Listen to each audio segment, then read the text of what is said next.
Here we go. Hello all. Welcome to Records of the Realms. This is the Fire Arc, and this is Team Blaster. They are blasting off once again for some chaos. Before we get truly fully started, we are going to do a quick set of recaps. Yes, I saw the light arc transition. I didn't change it. Sue me. Mel causing chaos in the stream. Hi, Mel. We're going to do a round of intros and then a recap if anyone else remembers what happened last time. Yeah, I'm looking at y'all faces, y'all's non-plot remembering faces. So, well, It's fair. But last time on Dragon Ball Z. yeah, before we start with that, this is an anime. We've clarified that this is an anime. 100%. Last time on Team Blaster, Season 2, Episode 5. Reheated. If we get, we should get someone to do a real dramatic voicing of that, and I will set up a button so when we start a session, it starts with like last time on Team Blaster, Season 2. I got you, Vinny. The revenge game. But before we do that, we have 3 things we'd love to have people check out. One, I can already see had a huge donation, which we super appreciate. We are doing donations to Fund Texas Choice. It helps out people down in Texas with uteruses. It helps them get cash money. Basically get what services that can be gotten down there or get brought to places that will give them those services. Every $20 amount that we hit, and then every $100 amount we hit, there's going to be special stuff for people playing.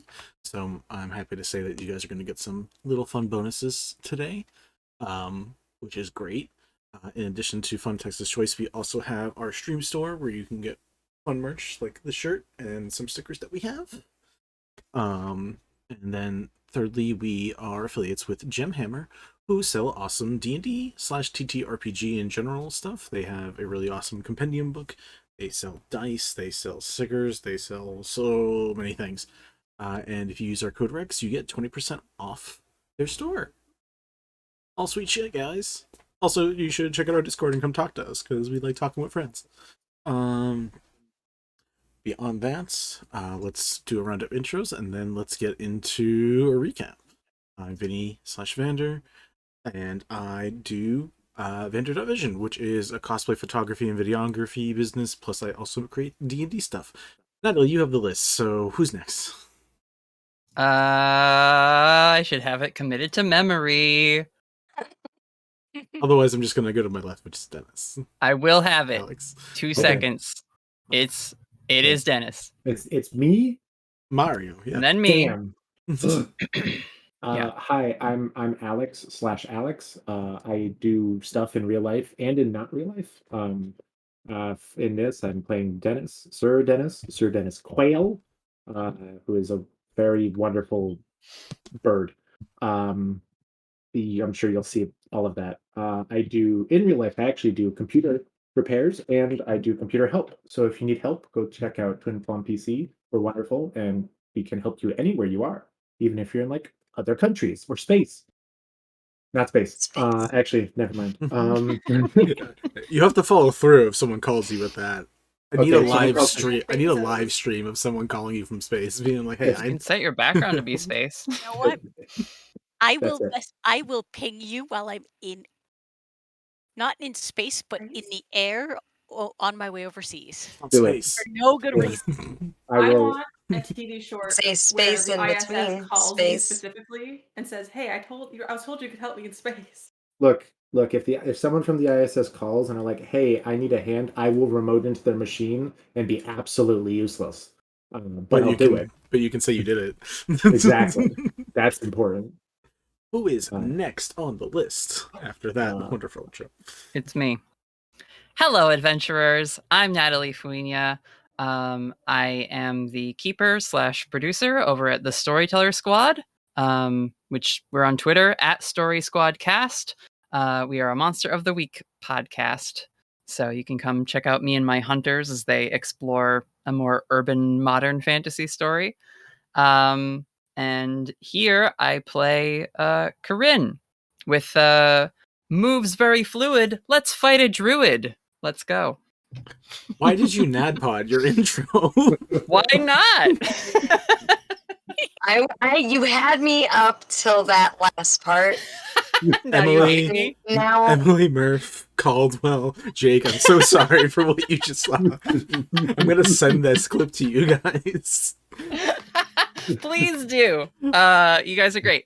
Yeah, now it is Evie. All right, my turn. I'm Angela Rose. I'm in real life. I do all the things, almost literally. But one of my big projects is I co-host an anime podcast called Animazing Radio. So go check that out if you're into anime.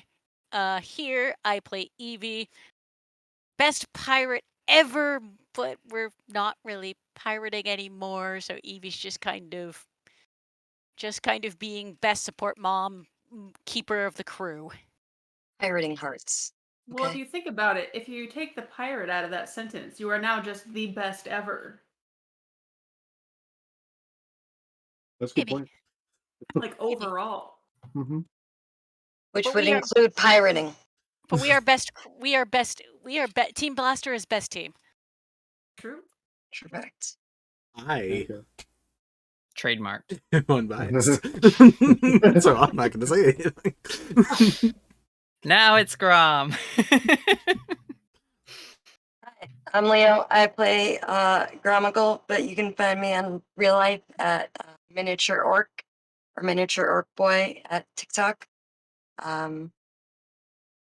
Yeah, I do cosplay and nonsense for the most part. You do fun TikTok shenanigans. Yep.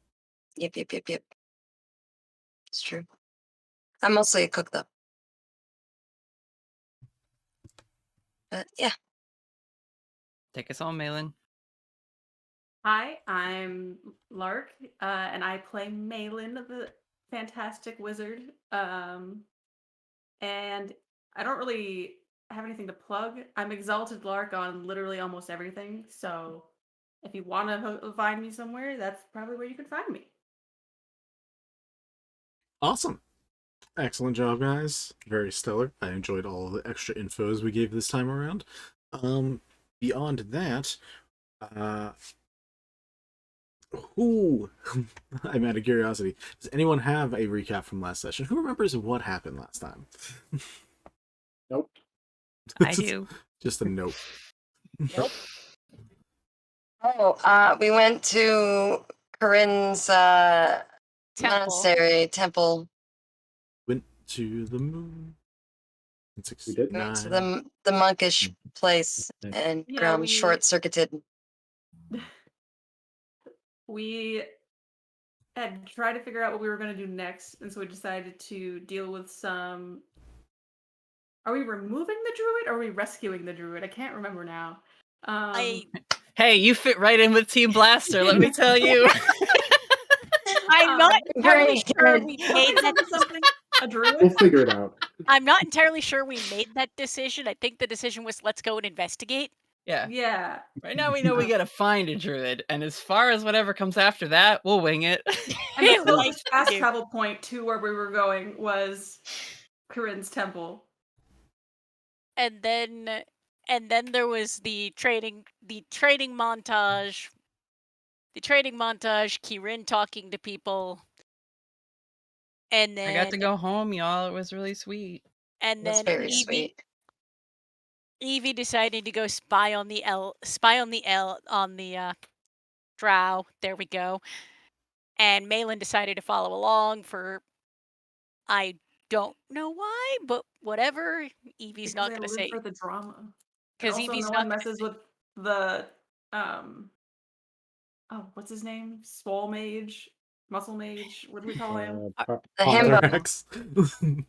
and Top of our ranks. he and his brother were having an NPCs. argument, and Ponthrex was going to disappear on us, and Evie said, "Fuck no."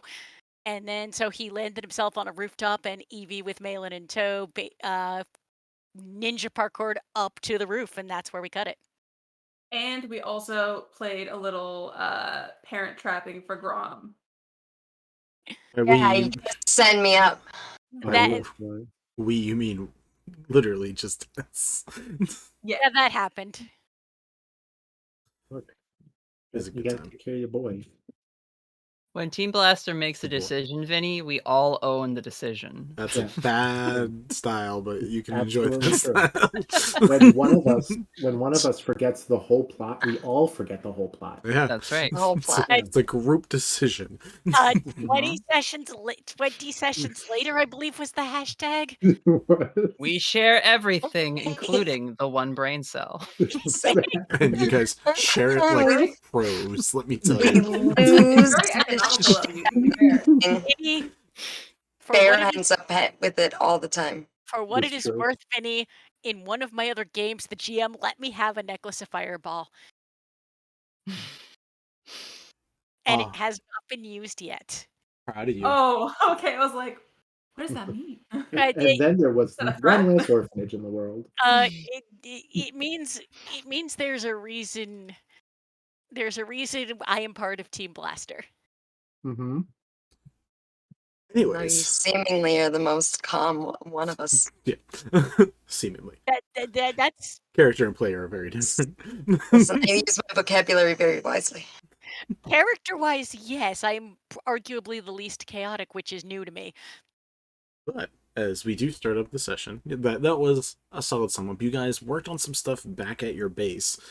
You added in new designs. You saw how your designs were coming out. You guys were like, "Hey, let's try to make a warp drive, and we can make a fake ship. We can put our fake servants in it and test it without endangering any life." That was an option you guys made, and I guess it's gonna happen. Oh, we no. The other thing was we had our whole debate about the false Hydra, and we sent some robots to go deal with it, so we don't Yup. have to. That I forgot was about another that. thing you guys did. Ironically, we forgot about it. Yeah, it's been Is in the that- back of my brain, and I've been giggling about it in the back of my Is that brain. irony or Like 2 minutes. accuracy? I think it's accuracy is what it is. Listen, Staying within the canon. we can do it. So Luzan Believe in came and us, gave gang. you guys a list of missions. You guys chose 1/2, and then the third one you said, "Fuck you, we don't feel like getting the shit scared out of us and forgetting who we are." So you can send somebody else to go do that one, which is 5. So after talking with Saluzan, talking with Pardon about the changes made to all the crazy equipment stuff, and I think you guys did a couple other small minute things back at base, you guys then took off, went to we have 2 different names for this place, but the Sanctuary of Shade and Sun, I believe, is their Sun and Shade is the layman term one. And you met a bunch of people from Prince Pass, including Old Prince Masters. Not yet. Not yet. You met Old Masters. You met an old classmate, and a lot of things ensued. We also found out Ponthrax and Oust were related, so that was fun. Blowing my mind. Look, you guys wanted a drow NPC sidekick, and then you had a drow in your backstory, so It's a good connection. I loved it. And as of right now, some of you guys, a lot of you are just going around checking out some things. We had Dennis talking to the old classmate, and now we have currently these 2, which we'll start with, are going up and bothering Ponth, who is just sitting on a building, being dramatic, staring at the sun setting or something. Brooding. Brooding. Terrible brooding. What'd you guys like to do? How's this conversation going? It's going in Elvish because I can, Okay. and I'm Does just Malen understand? I'm a nerd. Of course I speak Elvish. Accurate. That's like Malen's- French. It's easy. Malen's the one with all the languages. No, it's like coding, Vinny. Very long-winded to say something very, very small. hmm I'll just start by actually being as not stealthy as I can, be, so he actually notices that we're here. And I'll ask him, what the fuck was that all about? Why'd you try and leave? I was just taking some time for myself. Did not want to be dealing with family if I didn't have to right now. We have other things to be doing, so I'm just waiting until we figure out where this druid person is, warden person is, and heading off to that. Fair. Would have been nice to know I had a relative here before. Wait a minute. quick out of character recap. The argument that he was having with his brother who lives here Mhm. is that he should quit the mage thing and go back underground to deal with family stuff. Not so much specifically that the magic thing itself was like a big thing, but up here doing magic versus being at home dealing with family stuff is the thing. Like go back home and deal with this, learn your stuff at home if you have to, but like being up here doing this stuff is a pain. So along those lines, yes. Okay. Which is like wonderful coming from someone else from the same family line who's also up here doing their own thing. So Yeah. Call it double stand. For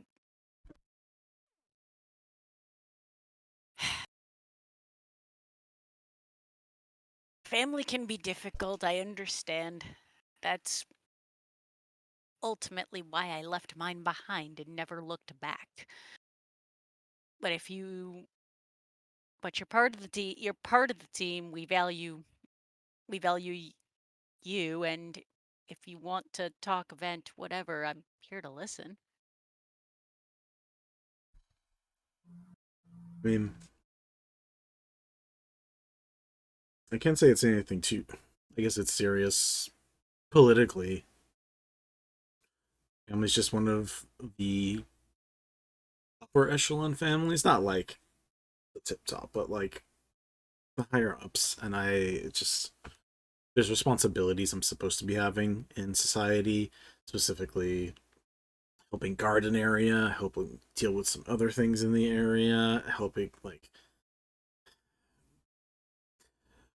But I don't know why I need to be doing that if literally he's here also not doing any of that. Like it's just a double standard to me. But it's I will fine. agree with that. And saving the world is far more important, no offense. Yeah, I feel like I'm not like doing nothing, right? Like we stopped an air dragon. We're saving the world. And when we're done up here, we can go down there. I don't know. Exactly. Not sure how much they'd appreciate all of our wonderful ships coming down through the Underdark. The ships don't have to come, and well, I'm not entirely sure. Given my lineage, I'm not sure I'd be welcome in the Underdark. But hey, I'd try.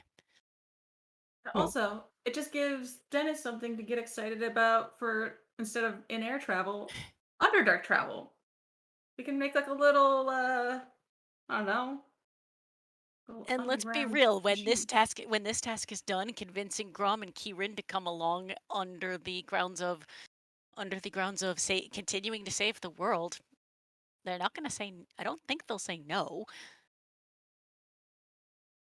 I guess it depends what type of saving we're doing, but I'm sure. Seems what like type of Grom really cares about like the animals, and Corinne really cares about all of it, as long as she's winning. So that's kind of. Hey, welcome to the team of misfits? Question mark. Also, you're not really discounting anything here because I'm sure there are creatures that live underground. And two, the underground just means that there's a whole bunch of stuff, a whole bunch of winning that Corinne can do that she just hasn't done yet. We have a lot of really cool, like, black scale armadillos that are down there. It's really awesome. Yeah, so lead with that when you're talking to Grom, and Grom will be in. And since when have you known Kirin to say no to a challenge? That was kind of the point I was making. Yeah. I mean, I thought I was bad with that, but Keep it coming. This is very on brand for the hero comes home arc. She gets rest, so We haven't even met your mom yet. I know. but if you want me to leave you alone up here, at least for now, I will. I just wanted to let you know that we care. I appreciate it. I just wanted to get away from him more than anything. Oh wait, were you guys listening in? Not intentionally. Not intentionally. I kind of picked up on. I picked up on the fact that there was a problem and got concerned. Wait, I was eavesdropping. thank you. I was not. Passive perception of over 20. It wasn't intentional. I don't know what that means. No, that was player to GM, Vinny. Nope. That was in character. Mothrax, again, I Too don't know late. what that means. Evie I- breaks Off character. the record for that to work. Okay, we broke it, Ange. Evie. Ange has broken. No, we can go find the group. I'm fine. I just want to be away from him. Well, that we can do. No, I happened to hear voices and a heated discussion, and I got concerned. That's all. Did you keep listening to Wanted the to know what was going discussion on. after, like, you heard the beginning of it? I'm not sure I heard the beginning. I think I heard the middle, When and you- then When you stormed. so you and kept then listening. up. So you were listening. Well, then we got concerned that maybe we should like drag Like I you said, I to got the concerned. I Underdark. thought you were gonna get hurt. Look, I just want people to specify that they were in fact eavesdropping. I just appreciate the honesty. That's all. I thought you were gonna get hurt. I thought he was gonna. I thought it was gonna come to a fist fight. I'm sorry. All right, come on. He just like puts arms around both of you and just drops off the side of the building, opens up a little portal, and you guys shoot through sideways afterwards. Malen is screaming. That is not necessary. That was unnecessary. We could have jumped down. Malen's in a weird spot because she's not sure what's gonna be monk shit or like weird like physical like crazy feats and what is going to be like magic shit. So at first she's like, "Oh my god, we're gonna fall and die," and then teleportation magic happens, and so her screaming starts really loud, and then by the end she's like, "Ah!" Yeah. He's just thinking with portals. So you guys go down this way and then come out skidding on the ground this way. It's probably not great. It probably hurts your feet. Besides that. Get some portal fall boots. All I'm seeing is the actual. I'm seeing it as if it was the game portal. Oh wait, I do have long fall boots. I have a ring of feather fall, so yeah, I'm good. I'm There you chill. All right. You guys land. Where are the people up to? We had Dennis causing a little relationship chaos. Corinne. Eladrin. The last Grom was doing was hounding Corinne Were you? about your old classmate. What was their name again? Oh, Dea. Dea. Dea. Yeah. Because conservative or liberal? Is he an environmentalist? How does he feel All the about? important things. How does he care about environmental terrorism? I don't What is a remember that sign at and all. does he Did you believe in really it? grill Is me he a like questions about them? capitalist? Wow. I mean, other than asking a lot of random questions from Corinne, I guess checking out all of the woods around, checking in on the wildlife. Sure. Is there anything in particular that you are looking for? Not really. I mean, he kind of has a good vibe from this place. He seemed to coexist with nature pretty healthy level in his perspective. So I guess he's just kind of enjoying it for once. I told you you'd like it here. It's rather nice. Roll me either a nature or survival check. From. Excuse me, cat. Oh, that was not nice, dude. Just yanked on my headset. That's not nice. At all. That's a 19 on the die. Hold on, because I have an outrageous. You said nature or survival. Let's go with survival. That would be a 29. Nice. As you're traveling around, you find one of the unique creatures to this area called a mossback wallaby, which is basically a mini kangaroo where the entire back is literally like moss. So when it actually sleeps, it can either choose to sleep on the moss or sleep on its tummy and have the moss covering the top half as camouflage. Top 5. I really Vinny. like making up animals. How have I not been told about this? You never asked. What? I didn't know I could just make up a cute kangaroo friend. No, you can't. I can. Oh, okay. No, you can know some. It's fine. But Grom. It's Grom. Grom was asking about the animal life. I'm like, oh, I gotta put some weird shit together for this. So you see a couple. Are they like sheep? Can you harvest the moss?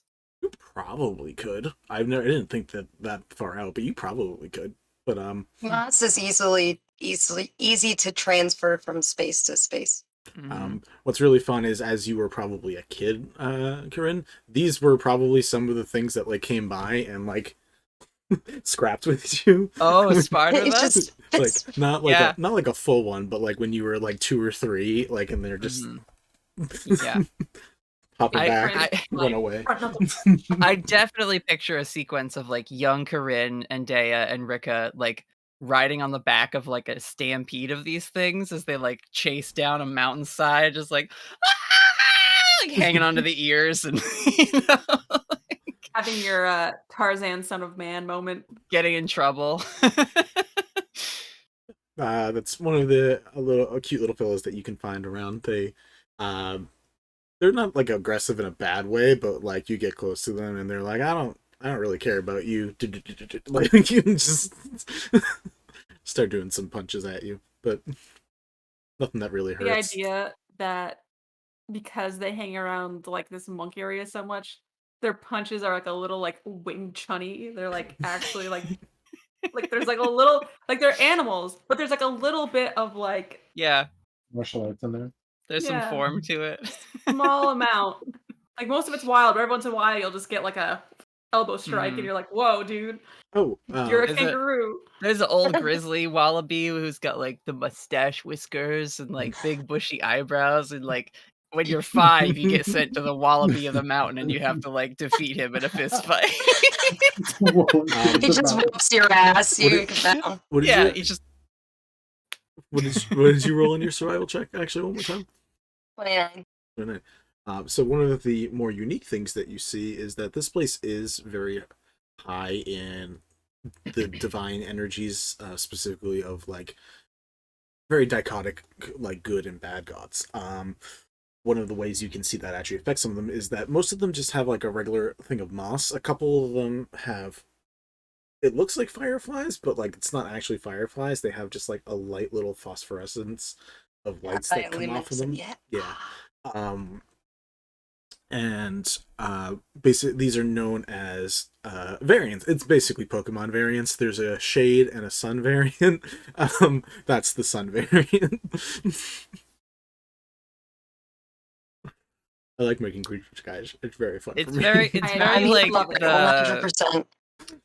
it's like every Jedi space ever, right? There's like zones that are like where you get in touch with the good side of the light side of the force, then you like have dark side areas and you go there to meditate. You find a small pack of wallabies hanging out. Like if you go up to any of them, well, starts fisticuffing with you. Kind of like a child trying to like fisticuff a grown adult. He he just kind of puts his palms up and lets them like smack against his palms. Yep. Any commoner, this might be like a herd of them might be mildly terrifying. For you guys, it's like this is just a group of adorableness at this point. Oh, Especially man, for that sucks Grom, if we he's were, used to befriending like viciously wild animals, so. But also, like, can you imagine being like a normal commoner person trying to do like your grocery shopping, and all of a sudden, like, a wallaby comes up and just punches you right in the ass? Like, You get mugged by a wallaby. Listen, Australia is an interesting place. oh my Wallaby god, steals your that avocado. explains so much about Same. Corinne, is that she's just Australian. Yep. That's a deep dive, I'm telling you right now. That's a different character of mine, and we'll get to that in another Someday. campaign someday. Someday, Ange Wanna will see go to that. Australia. As Corinne and Grom get to check out this stuff, and there's probably a little discussion between about these things. Dennis, after you finish up with the one thing you're doing, what are you going back to now? You know what? I can't pick anything. Vinny, what's the first thing I see? As I like turn and just start walking through this monastery, what's the first thing that just like hits me that looks vaguely interesting? You know that part in Kung Fu Panda where Poe enters the Grand Monastery for the first time, and it's just lines of holy weapons and items? That. Yeah. Ancient relics no one has touched for generations. There- Yeah. There is no do not tread You know sign what's because it about is to applied. happen, though? There's no sign. Everyone just knows better. Like, even out of all the trouble that Corinne and friends have gotten into, none of them have ever touched these things before. They knew So better. remember that scene from Avatar: The Last Airbender where Aang decides to put on like all the Dread Warlords equipment? Yeah. Yeah. I'm like, ooh, what's this? And I start trying stuff out. And Dennis I is think playing it's dress not- up with these sacred objects of the Yeah. temple. and I knew he if was it's gonna do magical- something to some room, to some artifact. So if it looks magical and it looks really cool, I steal its I try to steal the attunement and then I try to use it. Roll me a D20. Heard. Oh boy. Wow, I went to Tibet and I put the Dalai Lama's clothes on. An 8. I can change that to a 16 if need be, though. Is that for the stealing? Oh, okay. So then 8. It's to see how bad the item is. That's Oh, true. Like if something's cursed or something. Well, I feel like if something's cursed, they would put that They behind. probably like, wouldn't have cursed objects in the monastery. Boy, Definitely why like items of Well, power for like bad gods might be in there, but they wouldn't be like, you know. they would 100% still be cursed. I will argue with you on this one. Okay, Yeah. fair. I guess. It's I just guess. a items random are stealer sun sword. items, and cursed items are shade items. And boy, will Mhm. people learn a lot by grabbing stuff. Yup. Dennis is probably about to learn. But he picks up an item. A handful of them, more likely. Yeah. Well, nope, Plus, you didn't actually roll low enough for any of the really horrible Roll things again. that I wanted. I'll roll- Just see what would happen. Like, have drama happen. I don't care. See, I thought maybe he was gonna steal one of like the master's items and they would just show up and be like, "Excuse me." I do want to see if you do want to roll me the check for your stealing. I don't remember what the roll is. That's going to be something that you'll have to remember. Magic. I have it saved because I wasn't going to remember either. Sure. It is steal 2 minutes, steal 1, wisdom check. But I rolled a 16, which means I steal anything that isn't an artifact.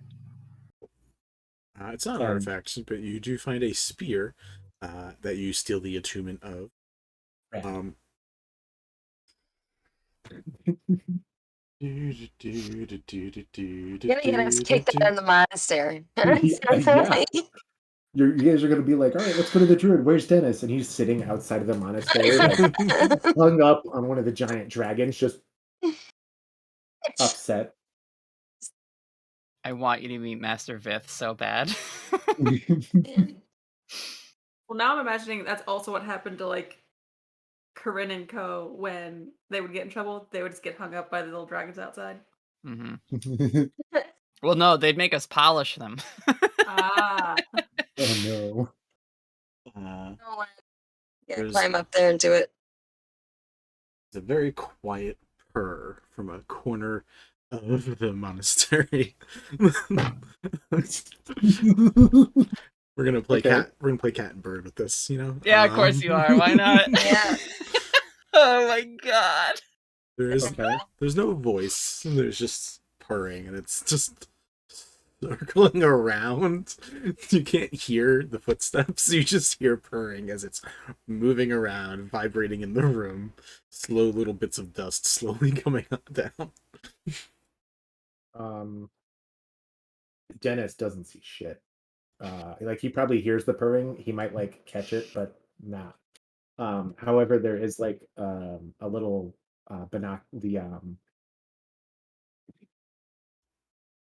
it's not a monocle. It's the single scope thing that pirates use. Telescope. Telescope. Thank you. Spyglass. Wow. There's a little spyglass that's probably just following the person, like just on his shoulder. He can't. He has no idea what's happening, but the thing's like, and that's it. Unless he gets like interrupted, he's gonna like play with all the cool weapons and stuff that are on display that are obviously there, so people can like use them and like practice. Flawless logic. Clearly, yeah. 100%. Cool. You are not disturbed as you play with the stuff. You are watched very carefully, but you're not interrupted. What does that spear do that I got the attunement of? It is a +2 to attacks and damage. And it has an extended range. And whether it hits or miss, it flies back into your hand immediately afterwards. That's getting. He's throwing that around like he's obviously not like aiming for people, but he's like, huh? Perfect. Like, look, a tree. He. One of your throws, it gets stopped midair by someone who grabs onto it. Dennis is just sitting there like, Yeah, it's like the trying to force pull and it's just not working. A pair of calico eyes just come from behind a pillar. This was mine not too long. okay. Is it still yours? I would like it to be. Okay.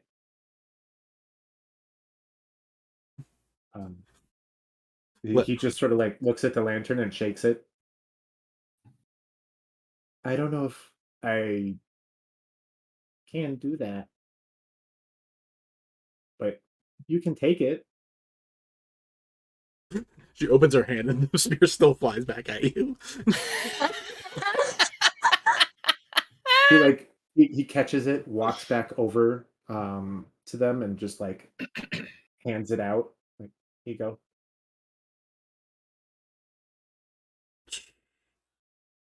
Until the curse is broken with remove curse or similar magic, you are unwilling to part with the magic item, keeping it within reach at all times. In addition, you have disadvantage on attack rolls made with weapons other than this one.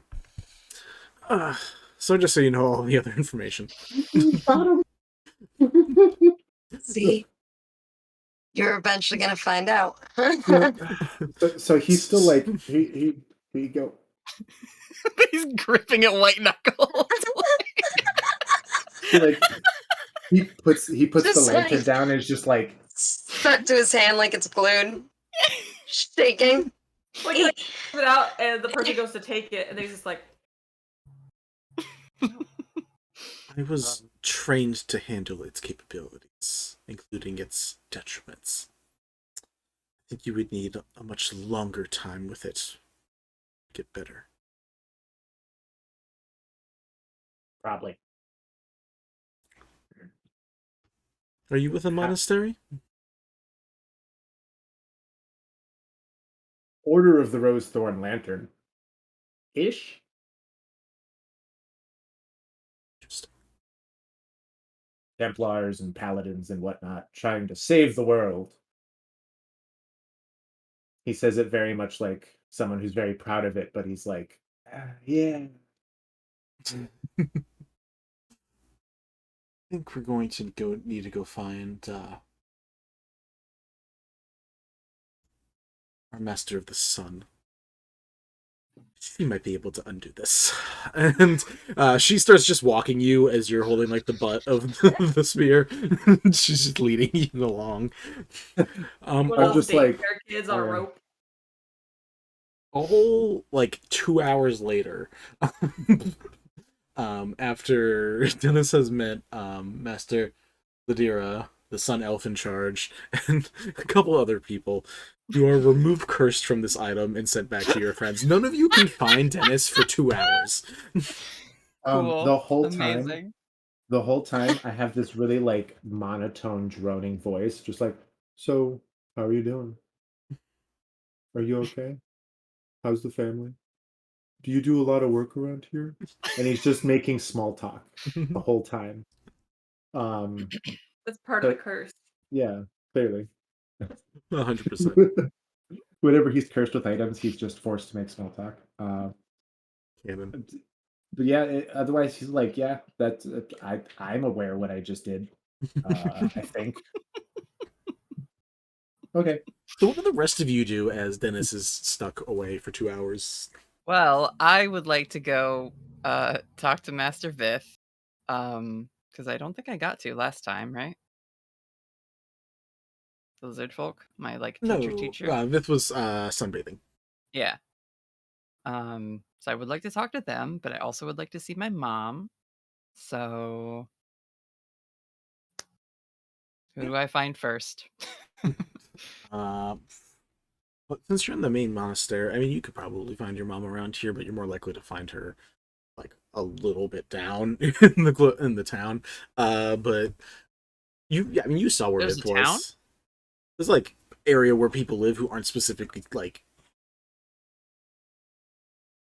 Oh, I kind of just pictured it as like everyone has like a room, but it's all just like big bunkhouse kind of a We can thing. do that too. Sorry, weird noise. Um, yeah, and that's fine too. But I mean, you know where Vith is because you saw her as you guys were coming down. So like, she's Sure. probably the easier one to find. Okay. So you're able to run up the side of a building as you watch your friends fall through a portal and get launched out on another side. Yeah. You're like, ah, happens. Huh, that was weird. And As continue you to like do. run along the rooftops. You know what? What? The temptation to tag along with Kirin for a little while is high. You can like we could run into each other like when Grom and I come back from visiting the wallabies and old Wallaby of the Mountain. Because at this point, at this point I did the important thing, and now it's just explore, get information, talk to people, yada yada. Yeah. Uh, I'm mostly going to see Vith to like check in with my teacher and like update them. So yeah, I mean, you're easily able to find her. As you described last time, she's a changeable lizard, which I didn't know was an actual thing. So that was fun learning. But yeah, Evie, you're able to tag along. It's pretty easy for you guys both to get to the top of a roof. I think everyone else would have to like climb or do something, but if anyone else feels like following them too, I guess. But you're able to make it top to one of the higher roofs that doesn't have any other buildings that would get in the way of the shade. You know where to sit here, lay here, like face down, face up, like lots of positions just to absorb light. It's all for her Yeah. tattoos, she says. yeah, no, that's why Corinne does it too. So like once she finds her and like gets there, like she just starts stripping, like you know, folds her like shift weave cloak up, puts on a neat little thing, and then just goes and sits down like without having said anything yet, and like sits cross-legged and takes up the position next to Master Vith. Maybe you'll sit in a different corner and meditate. Eyes are shut, just enjoying the warmth. But it is like she definitely did something to this location because you can like see the heat rays coming up from just this building. Like it's just that Mhm. little bit of extra warm. Yeah. As a book would enjoy. And eventually there is no opening of eyes, but the tail comes around and just like starts poking, hits your leg, Mhm. pokes up you, eventually like pokes your face. Yep. You're back. It's been a while. I went a long way. How far did the light take you? Well, all over. I went to a pirate island. Then I found a giant's graveyard. Went to a theme park. That was neat. Went to an old desert. Rode on top of a dragon. He was kind of a jerk. Flew back to a different volcano. Saved some people. Headed north for a bit. Fought a different dragon. Yeah, it's a big world, Master. She sighs a bit. Dragons, just fanciful lizards. Uh, Grown geckos. yeah. I'll tell him that when I see him again. Just slightly larger scales. It's I'm glad. Salty. Glad you had a good trip. Let's add a sigh. You also found some new classmates, peers, pupils. Yeah, colleagues. Friends of mine, really. We we started a business venture? I don't really know what to call it yet. Well, we named it Dragon. That was mostly to spite that other one. Business venture is one way to put it. New voice. We're just trying to keep an eye on everything. Clean up some messes that haven't gotten dealt with yet. I met Helm. Can't say I've done the same with the Thunder. How did such a meeting take place? Well, one of my friends is a really powerful wizard. And he had this thread. And we used it to make a wish. So Helm was a little annoyed with us. I guess that's nothing new for me, but it worked out okay. And I think they were proud of what we got done. Definitely helped a lot of people. So now I'm trying to do that some more. Uh, Not much more is said from her in this moment, but there's like the tail that was like poking you in the face goes over to where you're like one of your hands is resting on yourself and gives you like a light pat. Mm. Where the tail like uh returns to her and kind of just circles around her stomach. I'm glad to see that everything has paid off and that you are doing what you and help.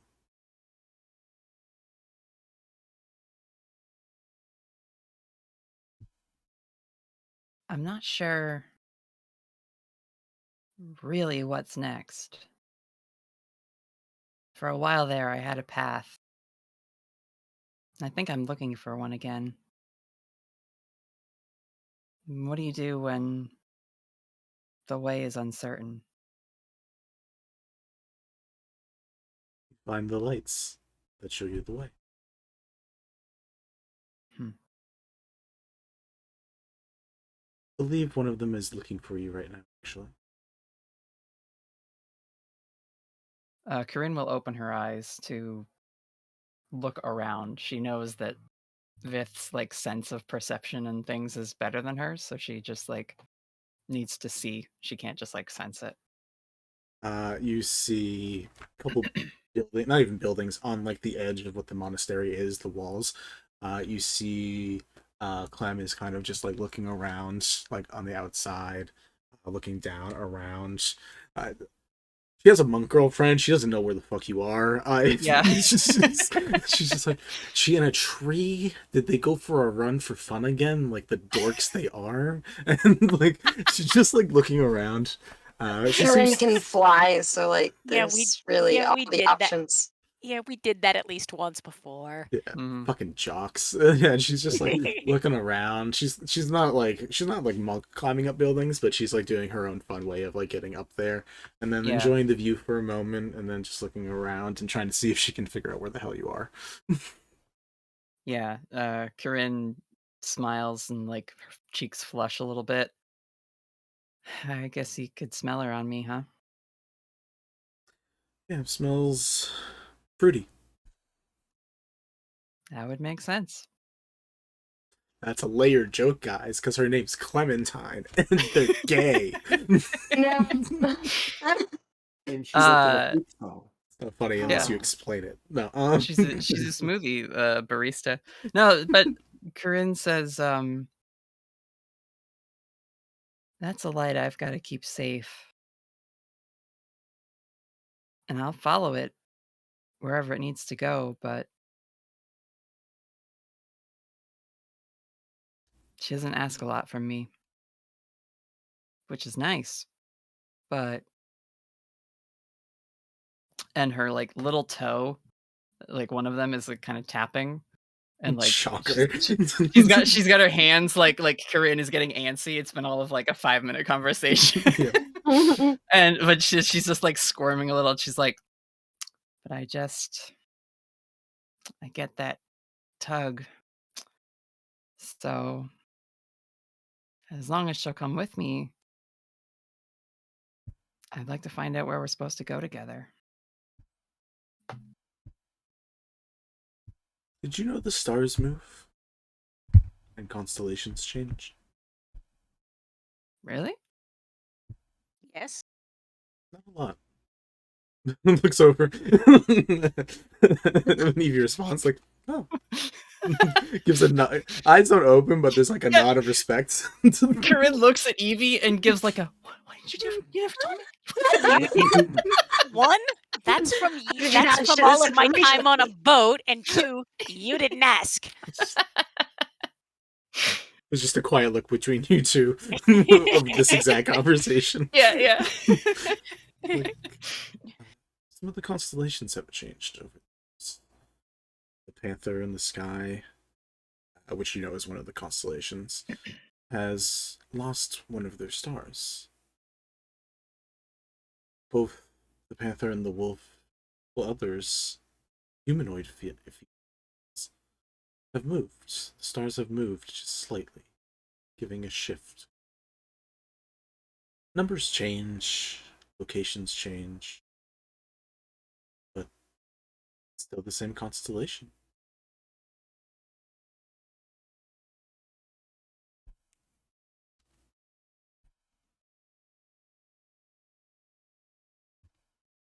If you're trying to suss out and aren't sure what she's saying, you're welcome to roll an insight check. Sure. I was trying to come up with a response, but I would love to I get will as some deeper well, understanding. because I'm sure I'm going to get something completely different. Insight. 13. So I probably get jack and shit. 18. You're like, stars move. Shit, that really fucks up my navigation. This is probably It's kind of exactly what I was expecting to get. Just annoyed that the stars move. Yeah. There seems to be a hinting at people who stay in a group together. Not one it always needs to helm the expedition, take charge of the direction. Sometimes that shifts to different people, and sometimes people drop and people gain. things Mm. as a group changes, so does what it is and the directions it may take. Yeah. Yeah, I think she normally Corinne would like pepper her with questions, right? Like asking for that deeper meaning, but she does pick up on it and this time just quietly thinks about it for a little while and then she'll say,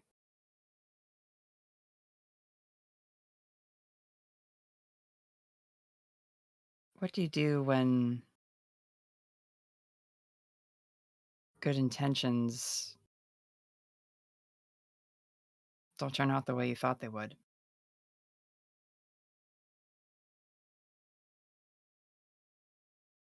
Keep putting those good intentions.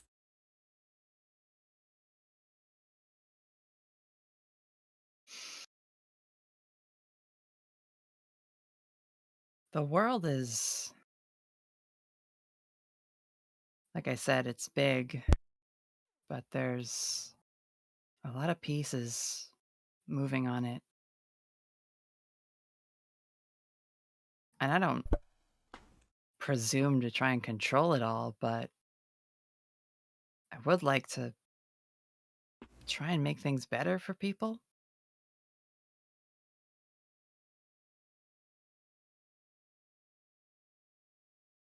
I guess I just have to try it. Take a risk. Volley wasn't built in a day. No, but it was saved actually.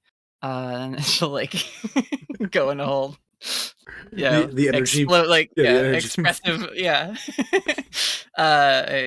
recounting of their fight against the air dragon and how they leapt off an airship and we're building these all airships and we have this designer from fucking I can never remember that place that we were. um Where is it? It's in my notes. I have it written down somewhere. Just Which tell you. place? Yeah. Yeah, no, the place with the volcano. Oh, Tenorel? Tenorel. Yeah. Yeah. Yeah, so A she just, wildlife preserve. rambles about she rambles about how all the projects she's working on, and eventually she'll, I think, stumble into saying something like, yeah, and the queen helped me make this fox. Gosh, she was super nice. And then we met her daughter and they like helped her. And then like as soon as she says that, she's like, I haven't seen my mom yet, and like stands up. Just like rapidly. And then it's like, oh crap. And like, can I if we're done? Just like, And an eye opens. yeah. And then just like looks at you like what are you still doing here? And then the eye like darts in the direction of where your mom probably is. And Corinne grins, says, "Thank you, master." She'll give a little nod and like flash step away. Mhm. 2 seconds, flash steps back, picks up her clothes, starts putting them on. All right, yeah, see you later. And flash steps again. Evie will bow in respect, and then just run after Kieran. Before you leave, Evie, she says, one of your friends is doing something weird to the animal life here. Can you just keep an eye on him? At this moment, Grom, you noticed that one of the wallabies is just like following you. You're a dad now. Congratulations. Another. Look, I gotta let you catch More them all. animals. Yeah, I'm gonna let you catch them all. I didn't do shit. It's friends now. Okay? I The will. grass fighting type. No, Listen, I'm not a bad influence on your wildlife, all right? Didn't say bad It makes its influence. own decisions. I promise no creatures here. No living creature here will get hurt. I promise. There's a nod, and then falls back to just sunbathe in the front now. I feel like when Evie said that, a spear flew by in the background. Goes, turns around 180 degrees, and then just goes right backwards. I see.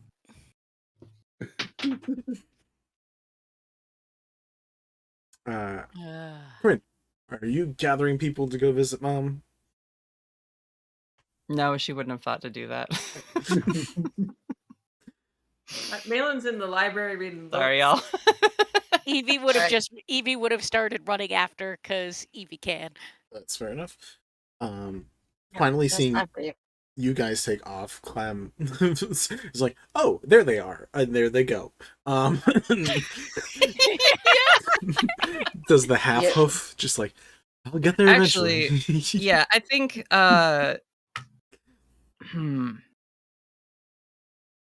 You gotta introduce your girlfriend to your mom. but not as the first thing. I was thinking about it and I was like, no, she would go see her alone first. That's fair.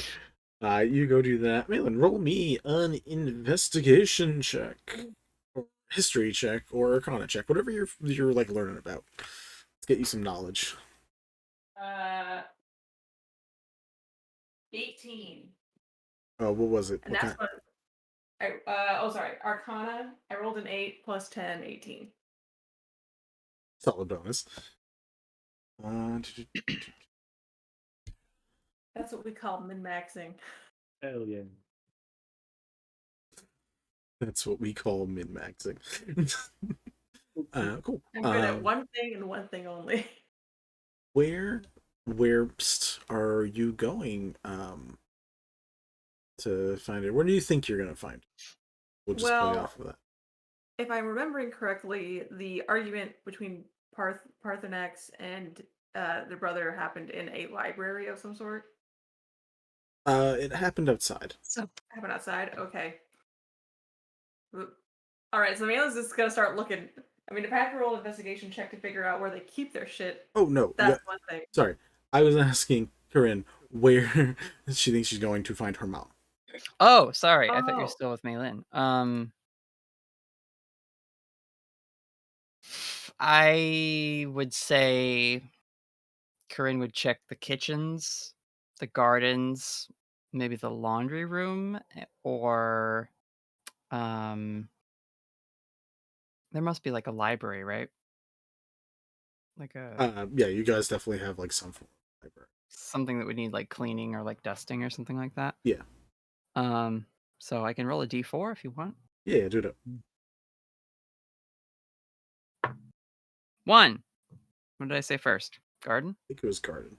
Yeah. So she's like with the vegetables that they're growing in the monastery.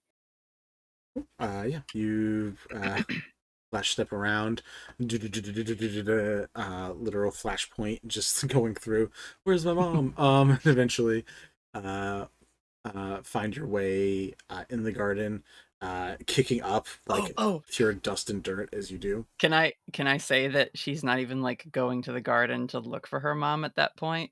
She's like been looking, right? She checks all the usual spots, all the places her mom is usually like working or doing something. Mm-hmm. But she's running around so much so she gets hungry and she runs to the garden and like finds like a tomato vine or something and just is like picks a few of like the cherry tomatoes and is like snacking on them while she takes a minute to like catch her breath. What is your passive perception? It is a 19. You watch as one of the random people who's working in the garden starts approaching you and immediately tries to grab vegetable out of tomato the plant out of your hand. I was about to be like, we're not going to have this debate. Yeah. And you hear him say, are you just snacking on the food that we're growing? We have a whole pantry.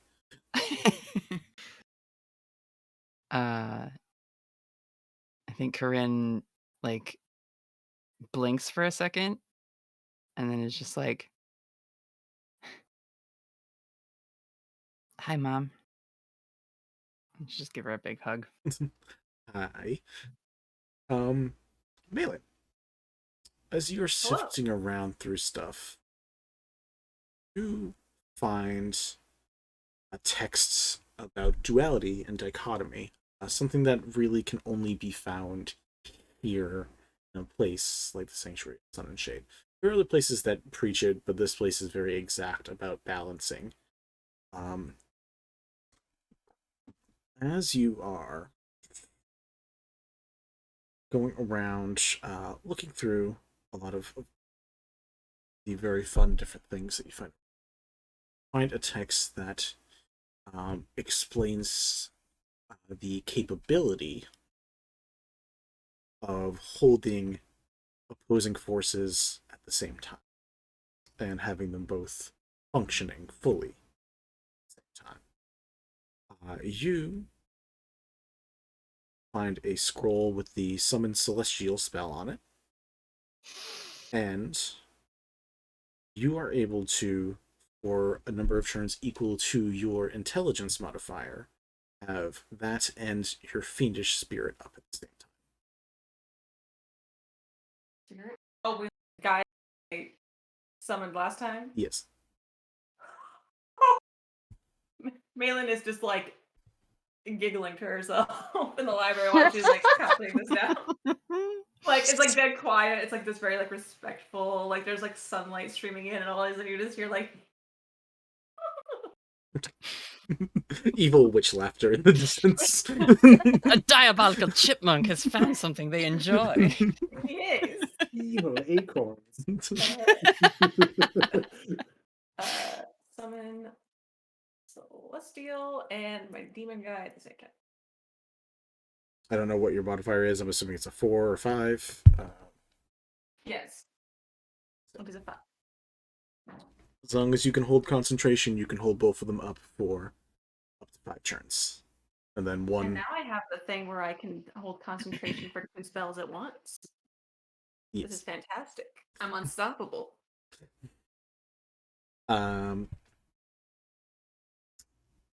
So, get you a little nifty trick. What are other people up to? We're going to do one more round of what other people are doing before we pop back to Corinne, and then we will probably set you guys off on your journey. Anyone else? Once Corinne finds her mom, Evie's going to actually just kind of slip away unnoticed, let them have their happy mother-daughter time, and go find. And she's going to try and go find everybody else now. That is fair. You can find Grom, because Bear and then behind Bear, a Wallaby are just trotting along. The Wallaby's like punching Bear's butt. Like nothing's happening. It's just like It doesn't give a shit. Now I know Grom won't, but what is the wallaby's name? I will let Leo choose, not Grom. Grom doesn't Wallaby. hey. Could have even Yeah. said like Wally. Yeah, it's Wallaby the Wallaby. Wallaby. Wallaby the wallaby. Yep. Little lad. Yep. Dedication to the character. Because Grom would ask, like, what's your name? It's a wallaby, doesn't Yep. name. So he's like, well, you're a wallaby. And he's like, I guess that's what my name is. That's how we name Bear. Yep. So Spelled Pokemon logic. Walabi. I haven't figured that part out yet, all right? Well, Don't worry Evie's, about it. It Evie's might be gonna. like wallabies or something like that. Decided. Once Evie finds everybody, Evie's just gonna give Bear a hug and affection. Bear nuzzles into it, as he's Bear wont would to be do. happy. Thank you, Little Mermaid, for subscribing for 3 months in a row. We appreciate that. Hey. Also, thanks to the donations that we got to the Fun Texas Choice, you guys have an additional 1d4 to add to a roll and an auto crit. So enjoy those benefits if you so choose at some point. Wow. We're now at 3 auto crits and 5 d4s that can be added. Hey! Oh, it's like Ooh. pulled for the whole Mhm. stream channel. Yeah. Oh. Nice, nice. Gotcha. So, like, don't use them. Don't use the crits for just something stupid, please. Other people want to use them too for things. We gotta bank them. Everybody else on Records of the Realms, you gotta bank these crits, and then when we fight Tiamat, Yeah, we're just gonna annihilate it. We're not going to use Yep. any of them per normal game logic. yeah, Just save them all in case we really And then need we'll- them. Right, we And hoard Final them, we Fantasy get don't use 99 of them. them, Yep. and then we go fight the final boss. And then we roll Tiamat because we We use, like, 2. overleveled, and then we never use them. We use one and we feel really bad about it. Yeah. I'm like a Fantastic. slime just outside of Tiamat's leg. As you guys begin gathering together, Deh-nys gets released from custody as he's been removed curse. You watch him just like sadly walking out from the main monastery building. Evie's Oh just my gonna give God. Deh-nys a look. That mom look. What did you do? I borrowed something. He's just It's like, another art installation. Please tell me you didn't damage anything. Deh-nys just like middle grounds and just, I'll be right back, and starts to turn to walk away.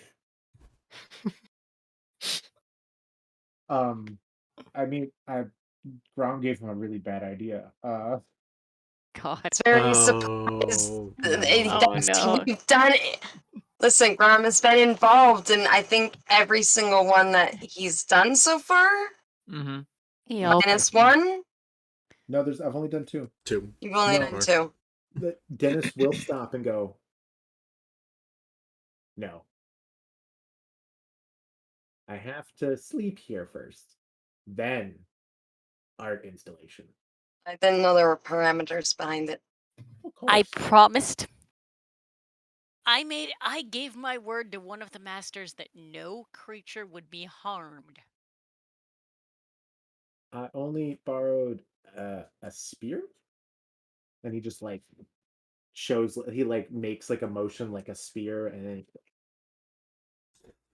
Borrowed as in you actually gave it back? it was Okay. a cat. It was a cat.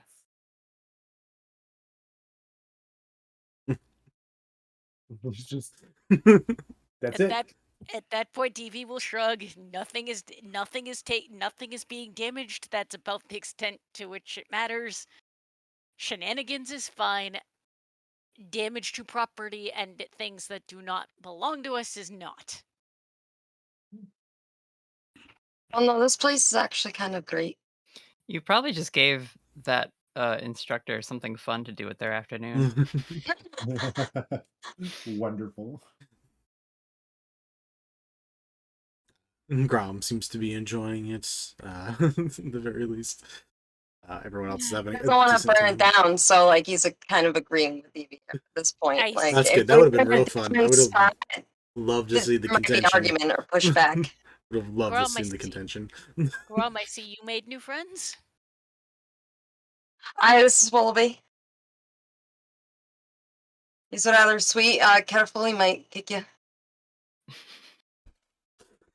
Bob and weave. That as a single sentence is probably one of the best things Grom's ever said. It's pretty sweet. He might try to kick you. It's a very Grom Evie thing will to say. get down Yeah. to its. Evie will get down to. Can be its true. Evie will try and get down as close as she can to its level and say hi. Fair enough. Punches her in the face. Can you move the mic? I saw you move your mic way It was down. Can you bring deep. it back up just a bit? There we go. Yeah. I mean, Wallaby comes up, takes a look at you. What's this stuff? And she'll put her hands up and let it happen, not fighting back or anything. It's just a sparring match. She's shadow boxing. It's fine. Nope. Mhm. My favorite people. Grom will tell Wallaby in B-speak. This is a friend. You don't hit her hard, please. He softens the blows a little bit. Not the bet, promise. Had the same problem with Bear. I'm sure it was kind of like, what the fuck? Do we? All right, Vinny. We need one line of Wallaby's animal speak voice. Yep. What is he? Yeah. Oh, like You the know, accent? Oh, voices. man, if I could do Irish accents, I would give him an Irish accent in a heartbeat, but I don't trust myself with it. It's just like You a did red Aust- herring. Like you think the Australian animal would have an Right. Australian accent, but Or a it's like Kiwi accent. Nah, fuck Yeah. that. No, nah. He's fisticuffing. Nah, he's Irish. He has corpse. um, White TD's voice. now that you put me on the spot, I can't do it. Let's move on. Alright. We'll get one at some point. Yeah, at some point he'll be shaking a fist, saying something. See, for some reason, I felt like New Yorker. Just like. I'm boxing here. Yeah. I hate that. I'm I sorry. know. I'm boxing here. If you say they're okay, boss, then I guess they're okay. the tiniest little Rocky Balboa. Yeah. I could also see the Irish. There we go. Oh, God. Bostonian Irish. Give him real hard Southie. Boston No. accent. Oh my Southie God. Irish. Yeah, Yeah. it's gotta be Southie if I'm doing it. Okay. I'm gonna get all of our locals to super fucking hate me. That's gonna be great. I was gonna say, like, you're not safe, but you're in like a non-safe zone for that, right? Cool. We gonna I think it's 8:30. Let's take a break now, and then we'll pop back with chilling with moms, and then Favorite we'll see time. where y'all go from. Oh yeah. Acting good because I'm not sure I understand. is she acting good because she thinks acting good is going to keep everybody together, or is she just acting good because she got it all out of her system the night before? She got most of it out of her system, so she's mellowed out. Okay, that's all I was for asking. now. Mellowette, like just a little mellow, a small mellow. She's You mellowed had to see that coming. I'm hanging up now. Hi, Mel. And hang out and have some family time crossover. Yeah, you're Yep, able to. I mean, might as well teach them how to do it. I mean, it doesn't hurt to know how to make a healing potion. Yep. And remember, a family that heals together feels together. Family that fights together might die together. This is also potentially true. Regardless, someone's gonna take a knee. As you guys get to spend some time.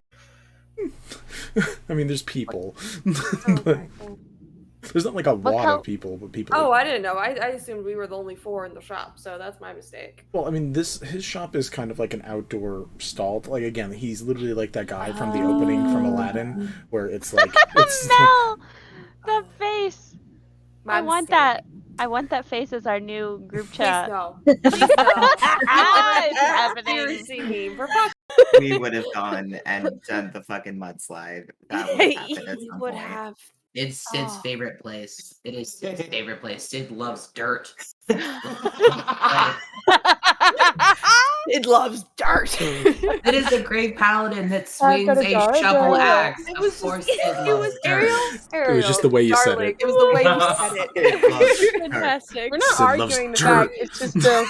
It was the aggressive affection for dirt. Is the love? I do have a question. Is the love for dirt greater than the love they have for Yvette? Because I don't think we've ever heard them talk about Yvette like that. It's like, I love you, and then I love dirt. It's different. Dirt is like part of their That's what they all personality. say. Dirt is to Sid as necromancy is to To Yvette. Yes. like probably equal amounts of love, but it's No, Funny you're shit. good. It's funny as It shit. hurts now. Yeah, full stress to full laughter does that. I'm gonna mute now. I'll be right back. You go to your thing. Here, and we're like, no, they just floated away and got. It wasn't.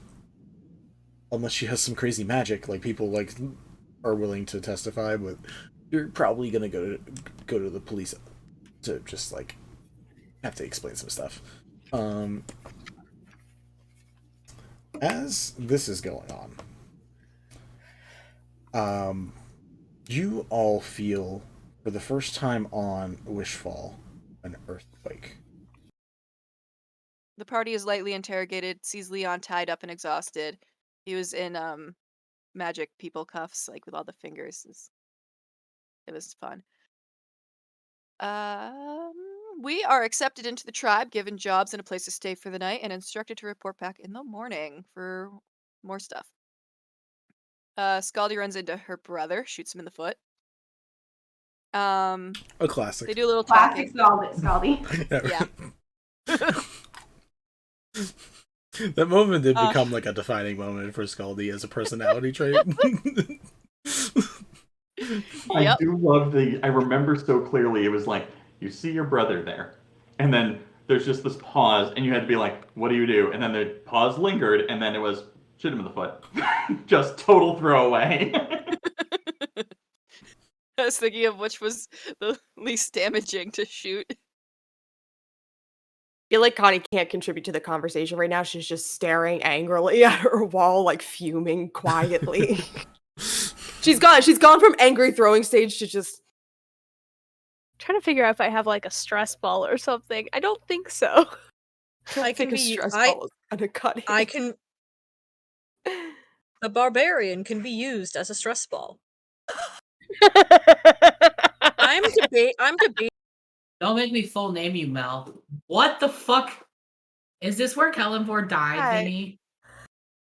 I just remembered that and I got really sad. Are you fucking kidding me? I was right.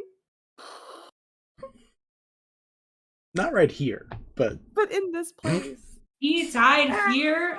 He said Not- he not told right you here, that but- he died in a mining incident. He died in the Melrin mines? Yeah. He said he was trying Can to Sid do- have figured that out? You got a nat 20 on your religion check. I will say Yeah. that, like, after a moment or two, you think about that. You like some of the previous conversations run through your head. You think about this little kid who, like, and then you replay the story a bit of being like, and like as he turned like 15. I still think we should put in the fine print that, may induce death later on if you don't come up with the good catchphrase and transform properly. All right, I'm coming around on this. That's what I heard from our first meeting. So, Must I be mean, okay I'm all with for hair it. color changes, and sometimes skin tone color changes, and sometimes physical species changes as well. We don't know. What if you Actually, that's pull a the good dog card and someone turns into a dog? Okay, I'm back in. That's gonna be confusing.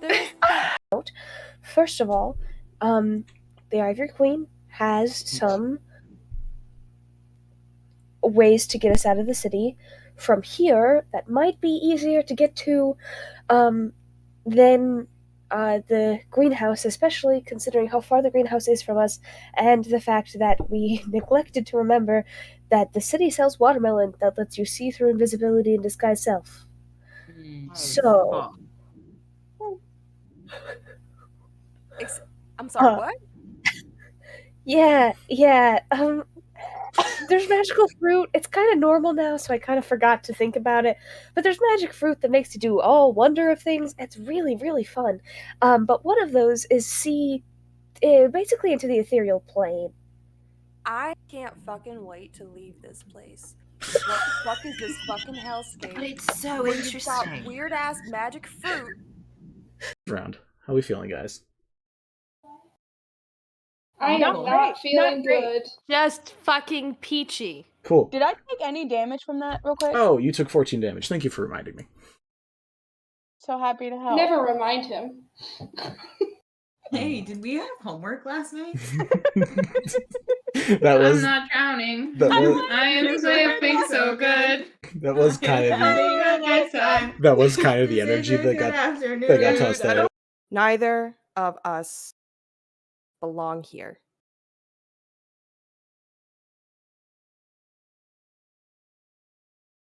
And that's it.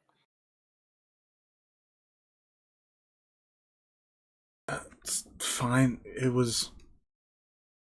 I belong here. Look, I had a long Sunday. Is it?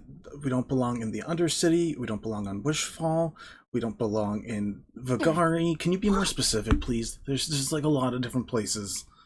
She will spend 3 first level spell slots to answer.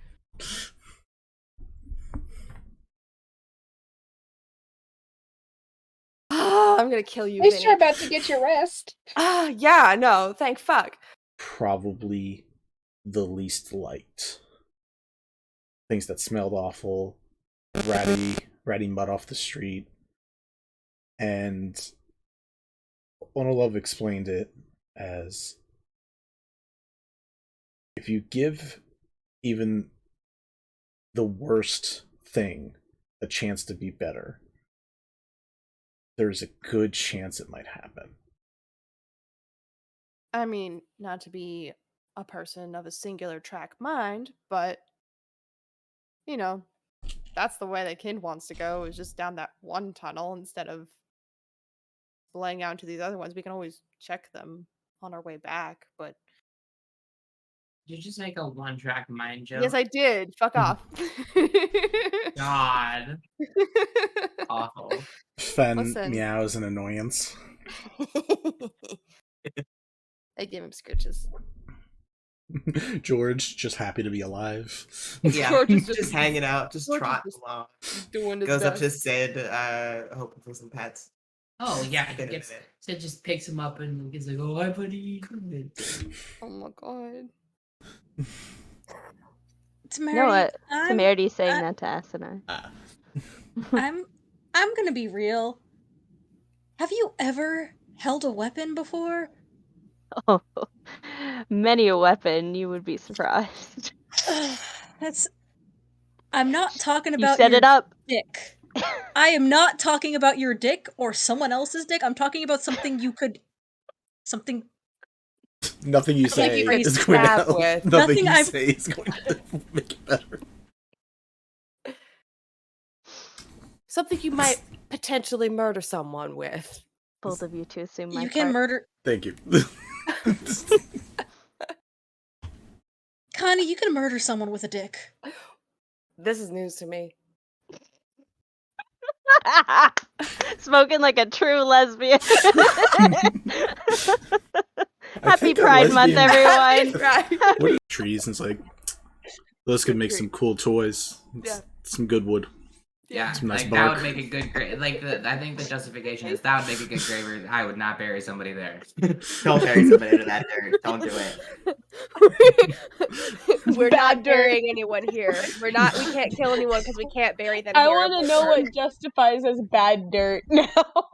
Like if it's You not going to should be like know. good quality, if Yeah, it's not nature- going to, yeah, you would know No, too. not as Lyra. Wait. So I really want like pixie form of like Eldritch Blast. That's not me, though. all right, Mickey Mouse. Uh-huh. Smartass. That doesn't. I didn't change the thing. Why did you say turnips? You know No, exactly. motherfucker. Why did you say turnips? I said turnips because For this exact moment. exactly. I need everyone who's watching to be like, but why? What's the secret? What were they talking about before We were turning this? up. Turn up means turn up. It does. Anyways. Also my star sign. In the face. As you guys are all the rest of you like gather up, get together. Evie knows where our little speedy gal is. I don't know if everyone's going to join, or are you keeping them somewhere? Are you penning them up somewhere else, Evie? The Oh, I'll be penned.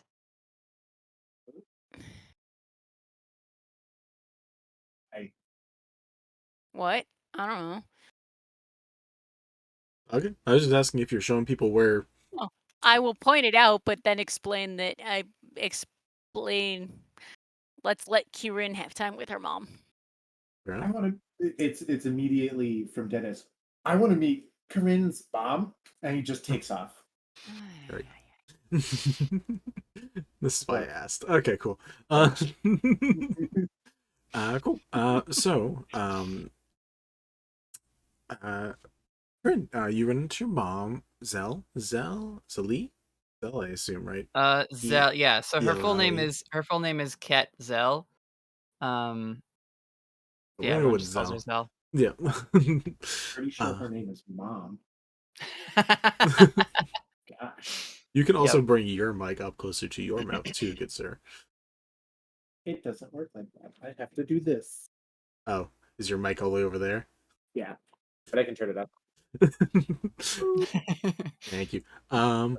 So you see her. You Yeah, still... like, well, when because I like the idea of Corinne just like sitting and like popping back like cherry tomatoes, and like only her mom can sneak up on her, so she like catches her wrist as she's like about to eat another one, Yep. and that's why she's like a little oh. You're like, hi mom, and she's Hi. just and she's like, hi. We have a pantry. These need to grow longer. No, they're the best right off the vine.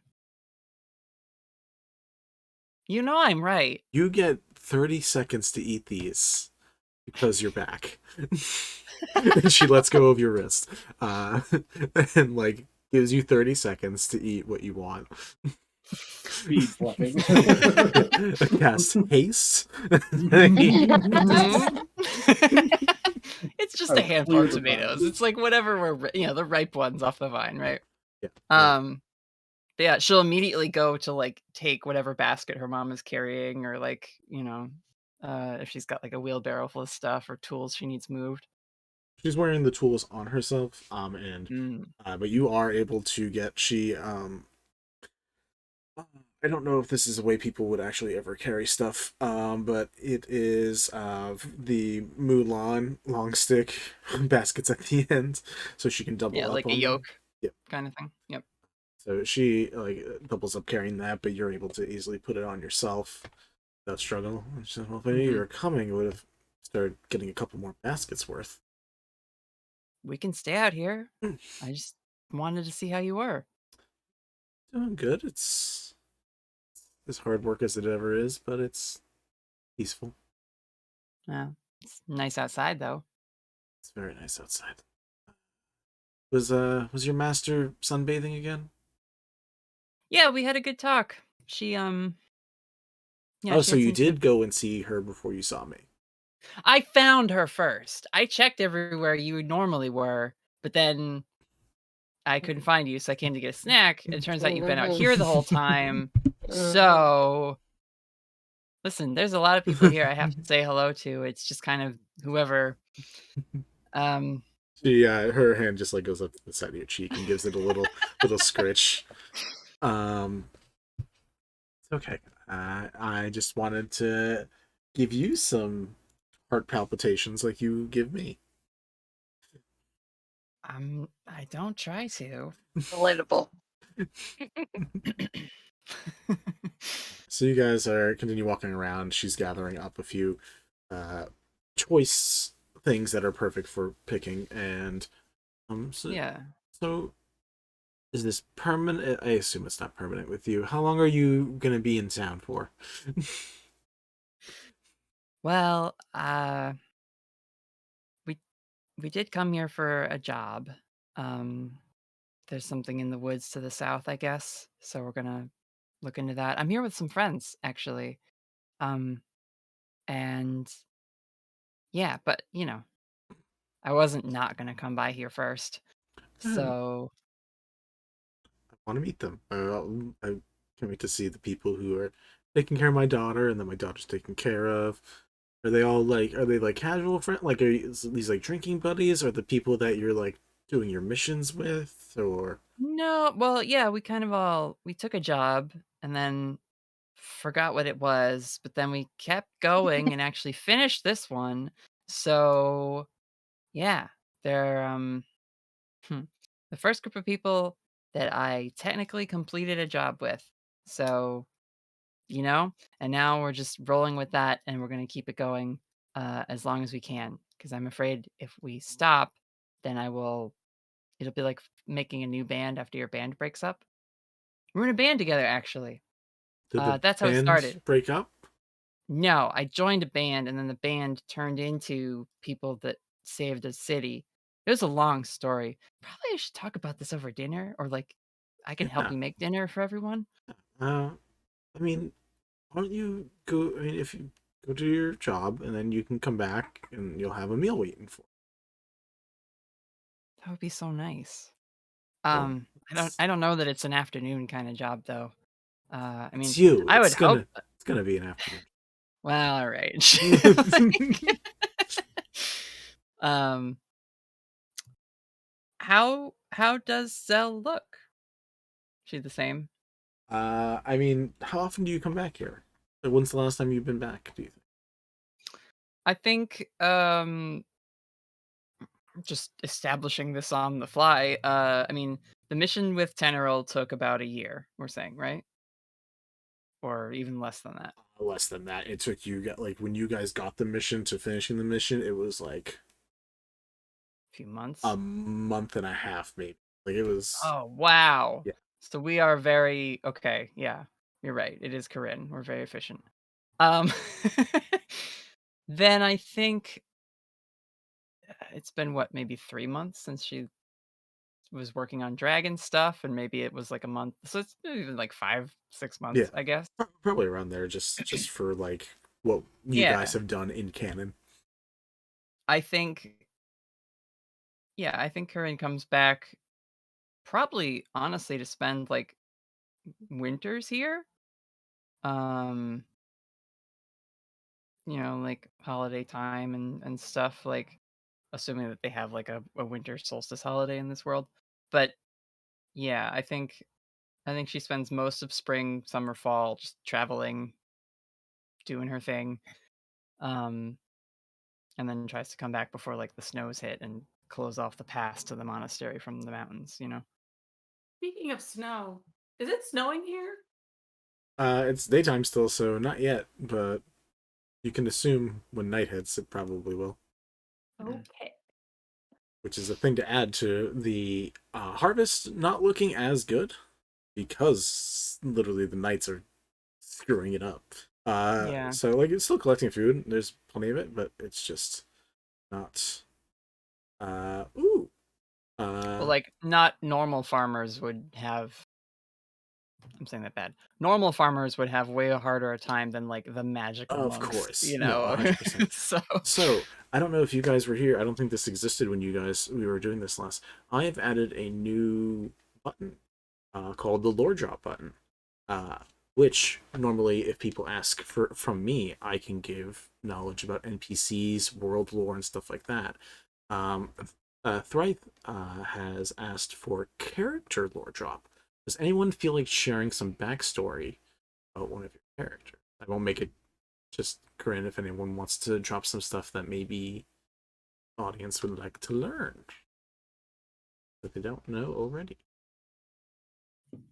There's all of what you guys did in the OG Fire Arc that no one really knows about, and then whatever backstory y'all have beforehand. Take a hand raise if anyone wants to share. If no one wants to share, I can drop a little bit about her mom, maybe, if there's that like topical. That's relevant, yeah. Sure. So Corinne is an Aasimar, and she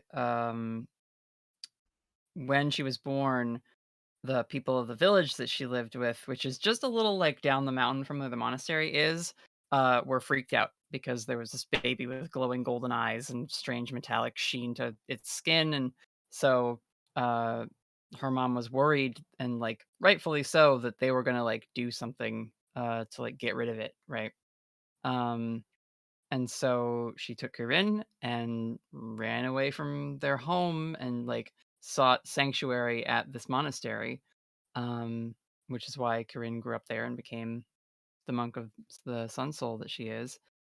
And and so Quetzal just worked there, lending a hand where she could, and helping with like just the upkeep of the grounds and that kind of thing. And she never quite got over that like fear that the world was going to do something cruel to Corinne. So she hasn't left the monastery at all, and she, I think, despite how like powerful Corinne is compared to like a normal person, there's still that like worry that, something's something bad is coming for her, just because of her not being a normal quote human. So, yeah. Nice. And Corinne's like attitude of "I've got to be the best" definitely stems from her like wanting just to make her mom smile and not worry so much. Roll me an insight check to see how she looks or seems. Sure. You have disadvantage. Disadvantage. Okay. Moms can always hide stuff from them. Yeah, they can. It's a good point. Right. 14. Okay.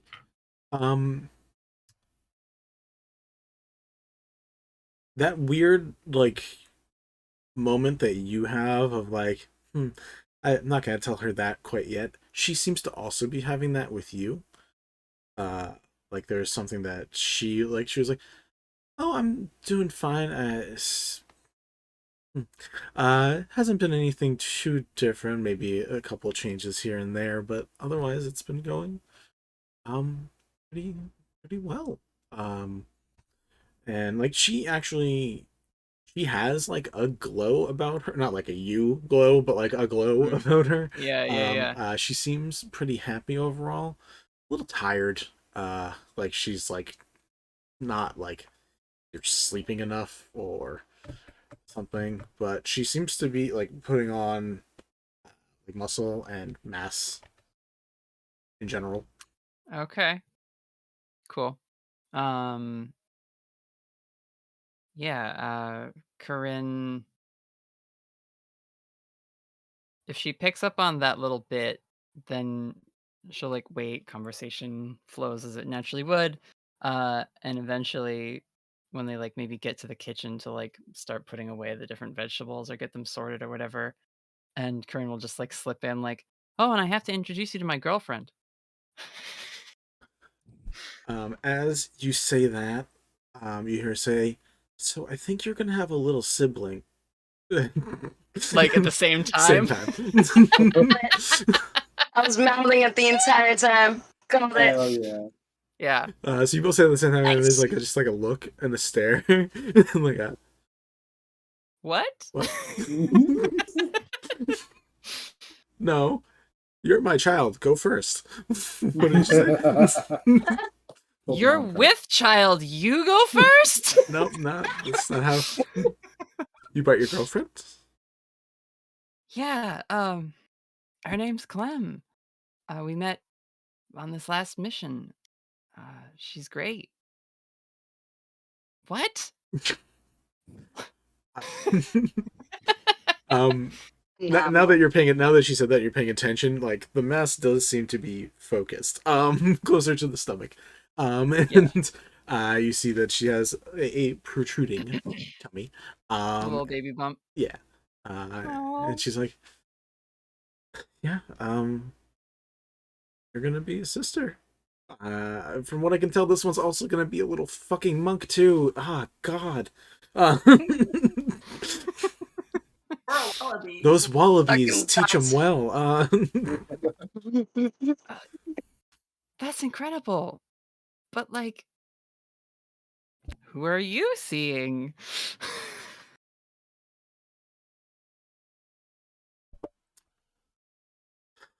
So that's the weird thing.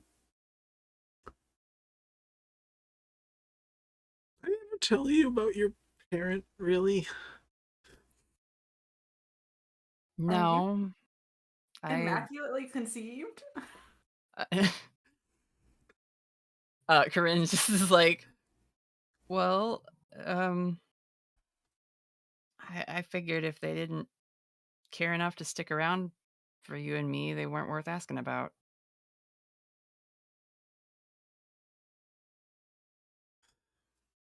This might be for more conversation for after your Maybe. mission, but Yeah. Don't do this. I don't think, I mean, she'll like pull up a chair and just like sit in it backwards, like a cool head. kid, yeah. Yeah. I mean, come on, she's the ultimate. Like, So I'll like I think what it is she goes and like Corinne will flash step like like prepping some of the veggies and be like, I just saved you like 5 minutes. You can tell me now.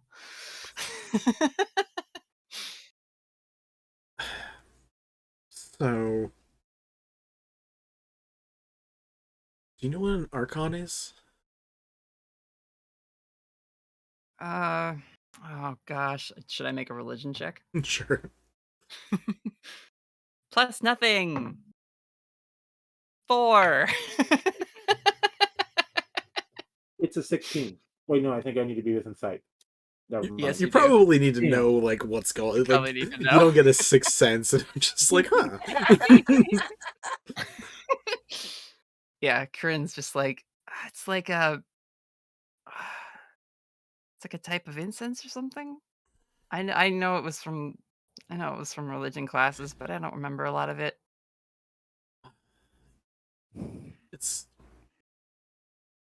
It's literally an angel. One of Kind of the her hand like glows a little bit. Yeah. She's like, that would make sense. And she stares at you as your hands go on. It's like, yeah, high up in the actual like hierarchy of angels too. Angelic. I haven't seen them in a very long time. I don't know why. It's literally, and it's somehow literally, a dream. See them, and it's a very short experience. It's rare, but one time I got you, the time I get this.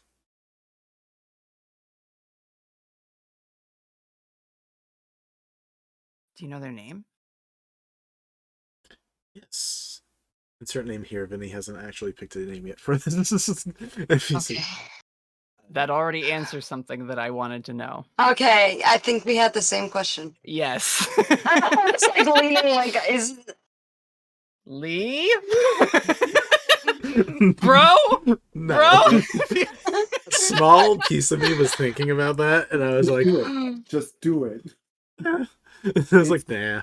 Perfect. Nah. It would have been hilarious Nah. if she didn't have a name, which just led Corinne on a whole like what's the character's name from Dimension 20? Like Grogug, like, are you my dad? Are you my dad? Are you my dad? parent? We don't you mind then? Yeah. Yeah, okay. I'll give it to you. I think that's the thing I'll give to you after, because I don't need you focusing on that when you're working. But you know, it's like the only thing I'm going to focus on now. I tried to wait, and then we said things at the same time. So Yeah, well, oh wow, God, are you all right? Have they has Master Ladira checked you out, or like I'm everything's going fine? apparently Aasimar babies, they're the sweetest things and nice to the mom, except the ones that punch. Why why do I remake monks? Ugh. No, I will try and find out. They did want to meet you, but that was She'll point at her mom's like tummy and then point up, like which one wanted to meet me. Okay.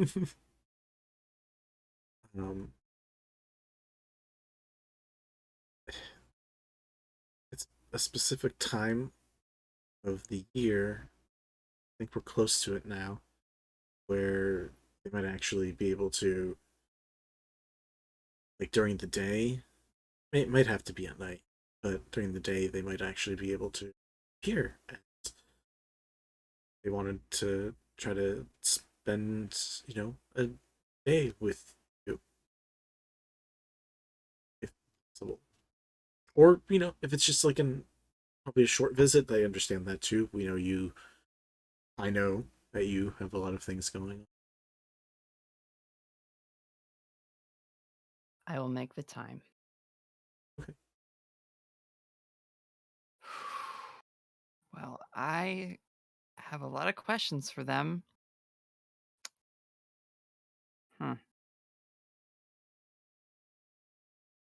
Corinne looks conflicted. She's like excited about certain aspects of this. Yeah. and very like she was already feeling a little uncertain being back here and like dealing with like the nostalgia and the like, good feelings of seeing people, but the like I've got to leave soon again and I've got these major things going on, like, and now this also. And so she's just like, I think she says, I'm gonna go get Clem and my friends, and then I'll help you with making dinner. Okay. And she'll give her mom a big hug. I love you. She gives you the hug back. I love you too. And like before you like fully go, she just like rests a hand on one of your shoulders and just gives you a squeeze, saying that like she understands this is a lot. So like hold the hand for a second, squeeze back, and then she flashes out. Okay. The rest of your friends will say are gathered up, wondering what just happened to Deh-nys and the other couple weird things that went on with various people. So they're easy to find. They're a group of sore thumbs in this area. Yep. She goes right to Clem. Hey, do you want to meet my mom? Yes.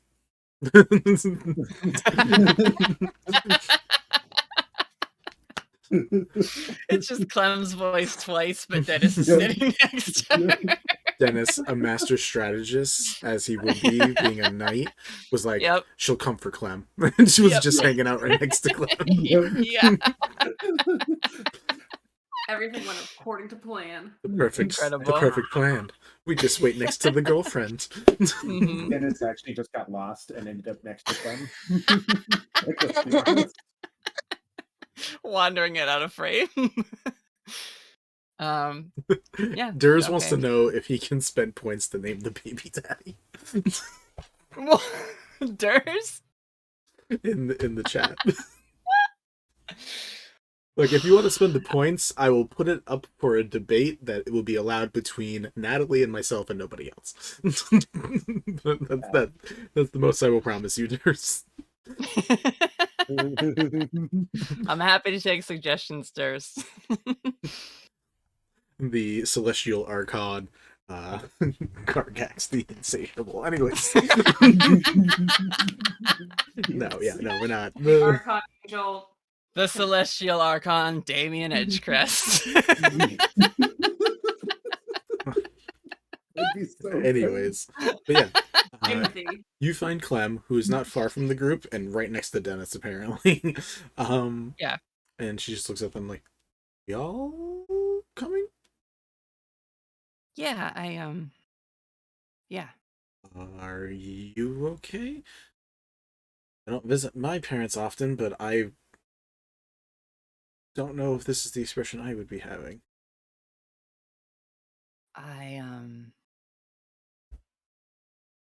We'll talk after dinner, you and I. Malen hates that, but lets it happen. No secrets. I rolled a quick insight. Rolled nat 20. So Deh-nys kind of like takes a quick step, like a very short step forward, not to get between you two, but to like step off to the side and like kind of just leans in and in your voice, and just says, "It's gonna be all right." She's like holding Clem's arms, and maybe like squeezing a little tightly, and like realizes she's doing like let's go, or like loosens her grip a little, and then looks down at you and gives you kind of I wouldn't even say a half-hearted smile. It's like appreciative. She says, "Thanks, bud. Come on, we're making soup." Is it acorn soup? Sorry? Is it acorn soup? No. It's like a vegetable soup. Oh, okay. That sounds good. All homegrown ingredients. Acorns are delicious. I don't know why you guys don't want to try it. They're bitter. Acorns are They're not bitter if you soak them. You'll love it when you get into Zell's place and there's just like bunch of wallaby jerky hanging out.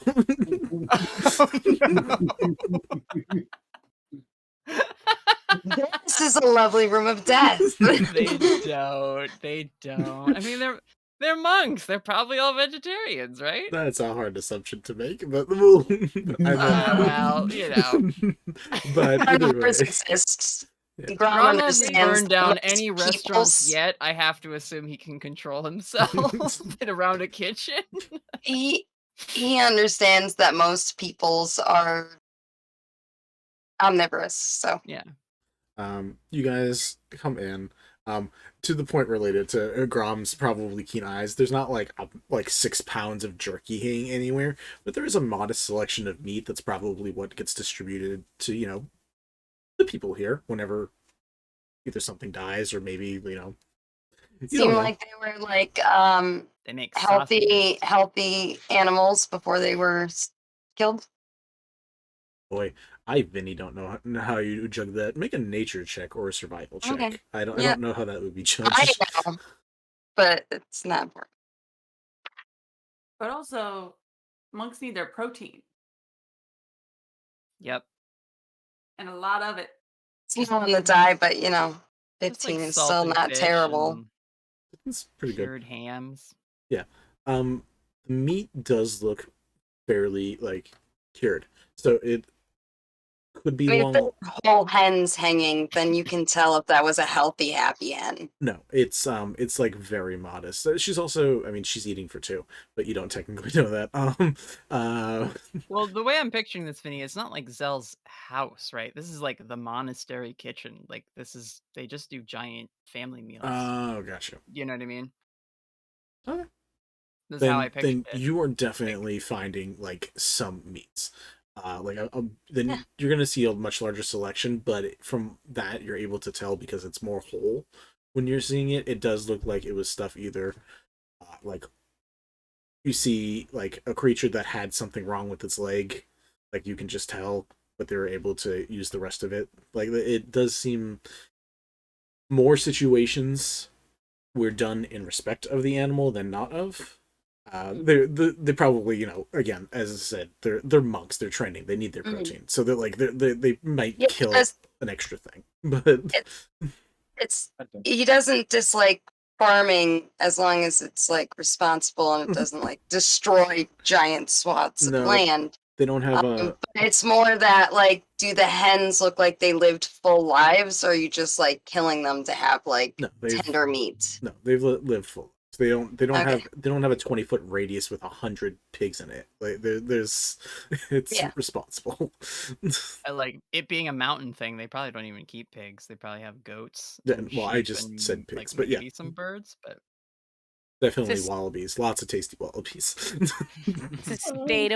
Sustainable. Grom is an orc. He eats meat when he needs to. Yeah. You guys come to this. It's a general area, and you see like so many apostates and monks that are like either like, and you can tell obviously there is a physical difference between some of those who are purely learned and those that mix both, and then those people that go the Corinne step and just I'm out there to fight. But there is a communal meal time. you probably see a bunch of people that don't have their tattoos yet. Yeah, so you see a lot of well, not just like most, like there's like it's hard to get those. It is very hard to get those. So you see a lot of people that still have a lot of bear skin. Bear skin. You see plenty of people that are just going around helping with like prep and meal prep, and it's a bunch of different people from the different walks of this monastery.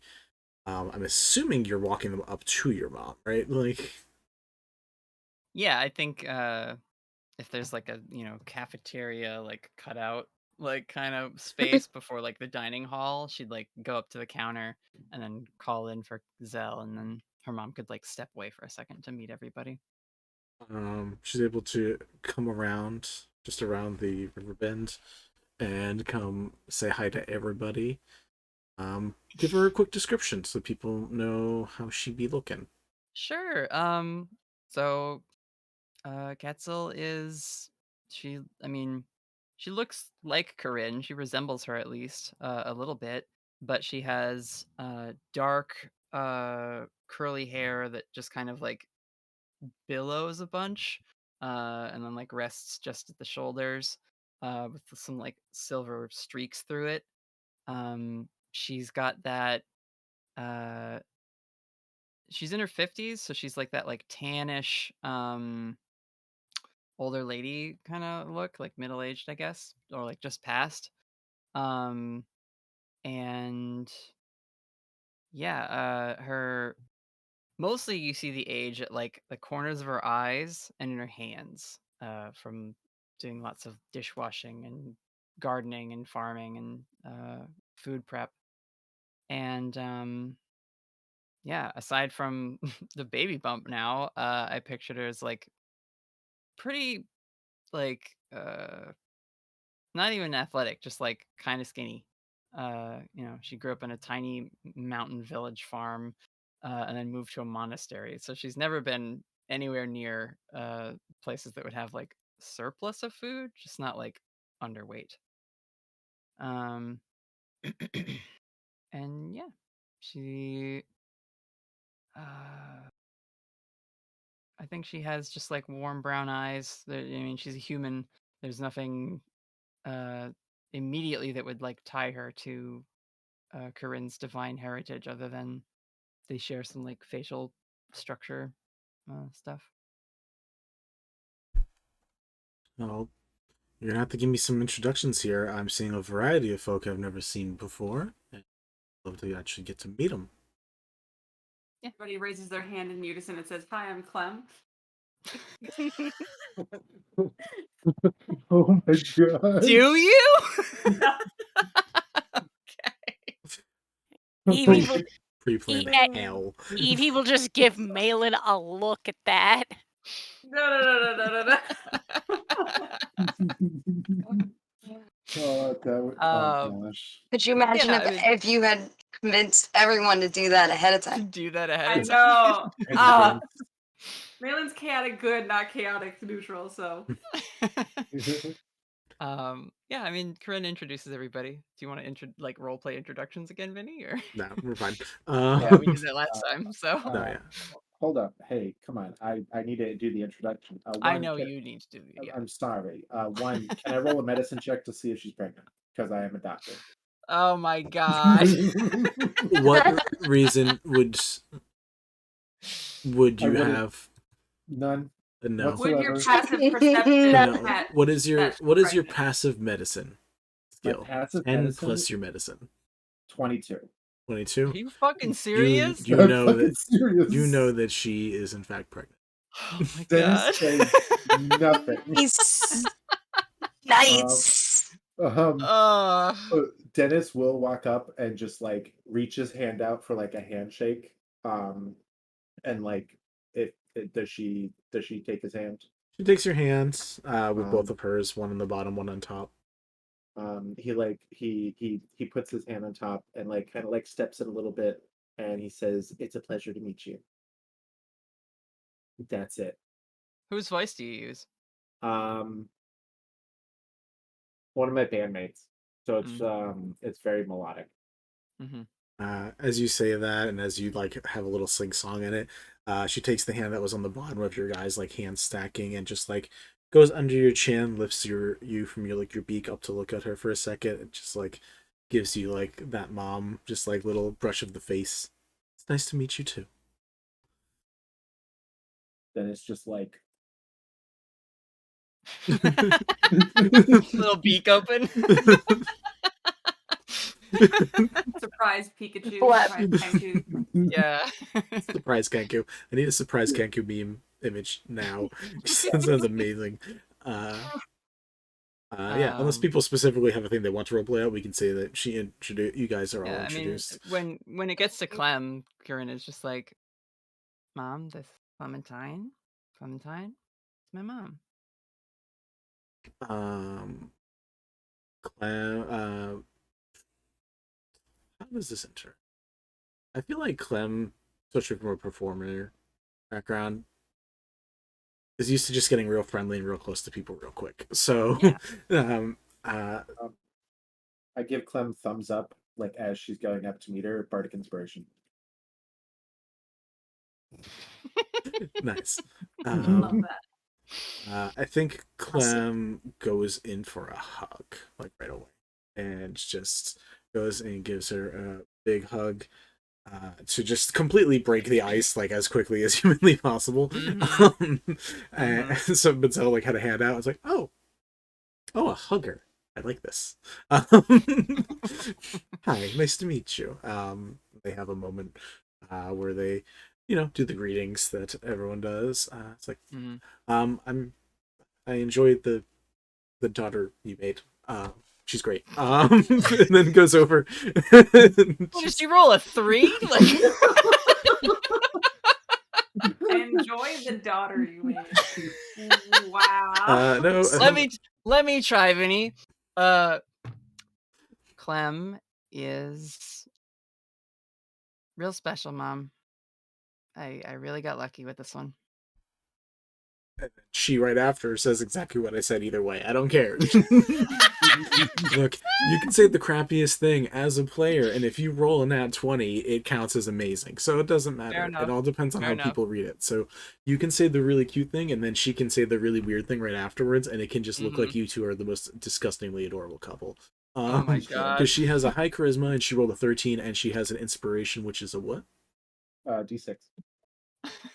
She rolled a 4, so she has a 17 to start before you add her charisma, which is like her highest skill. So yeah, she did great. 27. Either way, yeah, well, that's just because Clem is cute as heck. But I feel like this is now canonical that Clem has like in-law fear. I mean, to be it's fair, like, oh god, I'm the circus performer your child is dating. Hi, I'm a circus performer. I am a carny. You fucked a demigod and created this thing. So I guess who are you to judge? Yeah, Hercules, Oh, Megara. Great. Cool.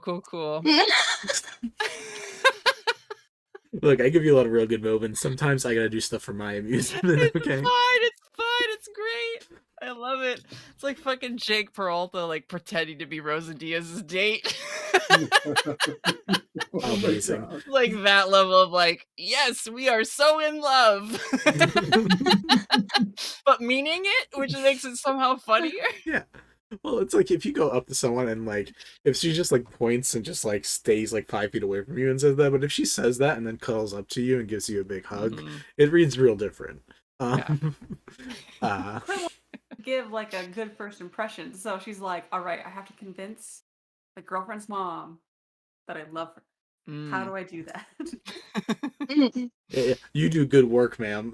That's it. Yeah. But yeah, you all get a chance to meet her. Adorable. Honestly, if any of you guys have a passive perception, like I don't. like 18. Not at all. I'll say you probably notice. So yeah, Evie notices and does, Dennis notices. and that's Dennis, it. so half the party. Why am I even keeping this a secret at this point? If you think about it, you never call someone out unless you know. Yeah, like But is 100%. But is Evie gonna say anything? I would hope not, but that's a choice. No. Nope. Malen doesn't notice because Malen does not have a lot of like experience with pregnant people just in general. So she's just like, this is just the way this lady's shaped. I don't know. Oh, Clementine has a +8 to persuasion, so yeah, she rolled great. She did great. She's a cute rabbit girl. It's hard to Exactly. fail a persuasion check. But you guys are able to sit down to a meal, get it served up. Zell comes and joins you guys. So this is who's that? And like points at the giant bear that's trying to get in the big door and has to like get down on his haunches and just try to shuffle in. That's Bear. He's our vocalist. Oh. We might need bigger doors. That's a big bear. Yeah, he's shimmied through worse before, though. Okay. As long as he's okay. Yeah, he's a dexterous dog. Would he want vegetable like broth? Anything. Anything? Okay. Yeah, he's a bear. He'll eat your garbage if you don't want it. Yeah, garbage. I'm at the compost. It's true.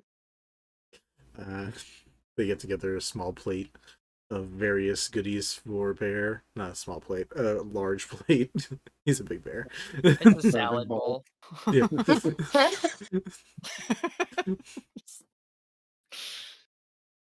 Oh, is there any interactions you guys want to set up, either with Zell? Do you want to like hound Corinne's mother? Or... Other than to convey that Corinne is very stressful, needs to slow down. I mean, You complained to my mom about me? Oh my god. It's Gromagul, yes. Like if asked about like, oh yeah, Ma'am, no, can you it's do my something about your turn child? then. Well, she runs boy. off a little too quick. If anything, She that could just makes stand her to slow like down you a little bit. more. Like, Huh? it's gonna make her like you more. I don't know what to tell you. Like I thought about it. What would be like the first thing Brom would say if Corinne's mom was like, "Oh yeah, how's my kid?" Yeah. Yeah, she runs off too quick. She's a pain in my ass. Yeah. Evie. Behind me, so you don't get punched out. I can't heal you. I can only shield you. Evie. I think. Trying to think. Evie, I think, would just kind of stay quiet and abuse that passive perception and just listen and observe what's going on all around. Because this is it. Because this is familiar. Like the monk school is obviously familiar, but different because it's not her monk school. Malen is watching, like, one, girl is chowing down, but two, she's watching the interaction between Corinne and her mom, like, pretty closely, like, comparing it to, like, her own experience, and being like, that's a little different, but also kind of the same. Fascinating. Isn't your mom a duck? You guys don't You don't know. know that bitch. Yeah. I'm talking. Malen's thinking about her dad. First of all, because Malen doesn't really remember much about like her before times. Yeah. Becoming an awakened human being from being a duck is a wild experience. Yeah, I believe it. Say. Bear's you know. halfway there. If I could duplicate it, I would. Just for you, Bear. Yeah, I mean, we don't have to roleplay out a whole dinner if you want us to like get somewhere with this session, Vinny. But I like, doubt you will, but it's fine. And I just checked the time. I was like, say, yeah. Where are we going? But you We're guys not. you guys can start the journey at the very least. Yeah, like I mean, dinner I think goes fine. Like Corinne, when she's hanging out with her friends, her girlfriend, her mom, like they just have like a nice, Yeah, time. They catch up, tell about all the adventures they had, and we definitely don't make it awkward at all. Hey, when Dennis like makes it awkward, how are we doing that? Why don't we all roll a charisma check right now? Yeah, whoever rolls the lowest fucks up dinner. I'll roll with disadvantage. How's that? 6, so 12. Pothrax and Clementine both also got 12s. Jesus Christ. Then 3 for Grom, and then I don't have. Oh my God, Bear got 18 on the die. What Bear a is lad. so cute. Everyone in the monastery loves Bear. Yes. Everyone loves Bear. That's not it. That absolutely. Where did I? There he is. What did Malen get? And what did? Is this just a Just charisma. or Straight yeah. charisma. I'm down for That's that. a 6, dog. And So Dennis? Thank God. technically 16. Well, although Dennis is probably talking about his wonderful doctor skills, he rolled a 22, so he's actually pretty coherent. Well, I rolled a 7. Malen, No. what do you do? How do you? How do you ruin dinner? How do I ruin dinner? I feel like Malen's just like, I don't know. She's like, so what's having a mom like? Yep,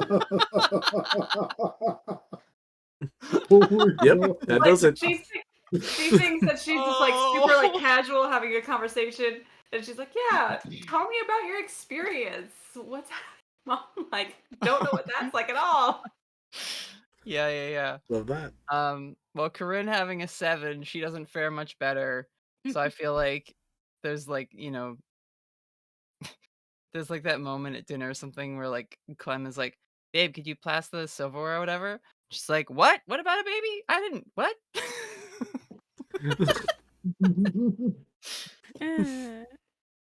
I was like, wait, Corinne, are you having a baby? That's what I was gonna No. say. Because No, I'm definitely not. It's fine. No one's having a baby. No, why are we talking about babies? You're What? talking Nothing. about We're not. babies. It's fine. How could you and Clementine have a baby? Both. That would be a really cute baby, though. Can you? No, that's not how that It would works. be kind of cute, yeah. Agreed, but no. With enough, It would be enough kinda magic, cute, yeah. anything is possible. Corinne is just truth. turning deeper shades of scarlet and like sinking under the table. As that goes on, Dea comes Because and now joins this has as gone well. from someone like is like almost spilling her mom's like news to then like them talking about like her and Corinne having kids, and she's just like, I'm so gay. Yeah, as that's going on, Dea eventually comes over and is like, someone's having a kid? No! And joins, just sits down in the group. Yeah. God, yeah. What a pair of ways for it to go. Well, that's having a mom like, and then I didn't say nothing about having a baby. A lot like lying to me. So that's a Kudos to the rest of Fire Team, though. Y'all are the epitome of class. yeah. Everyone else there is doing Dennis fantastic. casually and classily drowns himself with whatever we're drinking. It's gone deathly quiet. So... and is staring at his food. Yeah. Malen's like looking at Corinne and looking at everybody else and being like, I don't get it. It's fine. Evie's just gonna give Malen a look like, shut up, let it go. Malen's received enough of those looks before. Message received. She just starts eating just extra soup. Like, we're back here again. That's what I say. Like Malen has like a +2 charisma, but I feel like because her wisdom is like +0, she's just like constantly putting her foot, like, what is that saying? Like, is your mouth lonely with just one foot in there? Like, So after Just cute enough to be like, oh. Yeah. Evie's like, the they're exact trying so hard. Evie's the exact opposite. Wisdom is the high mental stat. Yeah, no. Hence the I'm just gonna be quiet. Malen's a character that should know better. Like, she's like a lady with basically a doctorate, but like because she has kind of like a baby face and like a weird non-understanding of how things work, people are like, oh, she's fine, and then she's like, actually, I I've like written murder. 15 theses. What's having a mom like? Anyways. And also, I would like to know that her she like looks at Evie and is like, I want to answer my fucking question, and it's like goes back to eating. Later. I'll tell you what my mom was like later. Pomerax is like, it's not always what it crops up to be. And just like keeps eating. Oh God, no! Shut up, Vincent. Well, He's a drow. You can't with me right now. Lolth, mom. No. All praise God. mommy Lolth, anyways. Oh no! Dried her mom. Anyways, Anyway, Dinner finishes up. changing the subject to literally anything but. Yeah. So dinner finishes up. You guys are able to break up for the evening and we'll say you guys have a night here before you head out, because let's face it, there's 20 minutes left. There's no way you guys are getting crap. Yep. We did exactly what we wanted to, which was Nothing. be a bunch of Nothing. trauma nerds. We did so much. I acquired a new friend. You did. Wallaby, who also was eating dinner with you guys. Yeah. Of course he is. They all are. I have 2 He's got a armadillos little too. bowl of soup. And Widget. And Widget. Just like to imagine, like, Bear finishes his salad bowl and then starts going around to all the other, like, monks and acolytes and whatever, and, like, gives them, like, the big bear eyes, and was like, "Oh, okay, fine." They just, like, give him some He of their did roll food. high on his charisma. Yes. He goes out back he's- to the giant pot that still has food in it. Mm-hmm.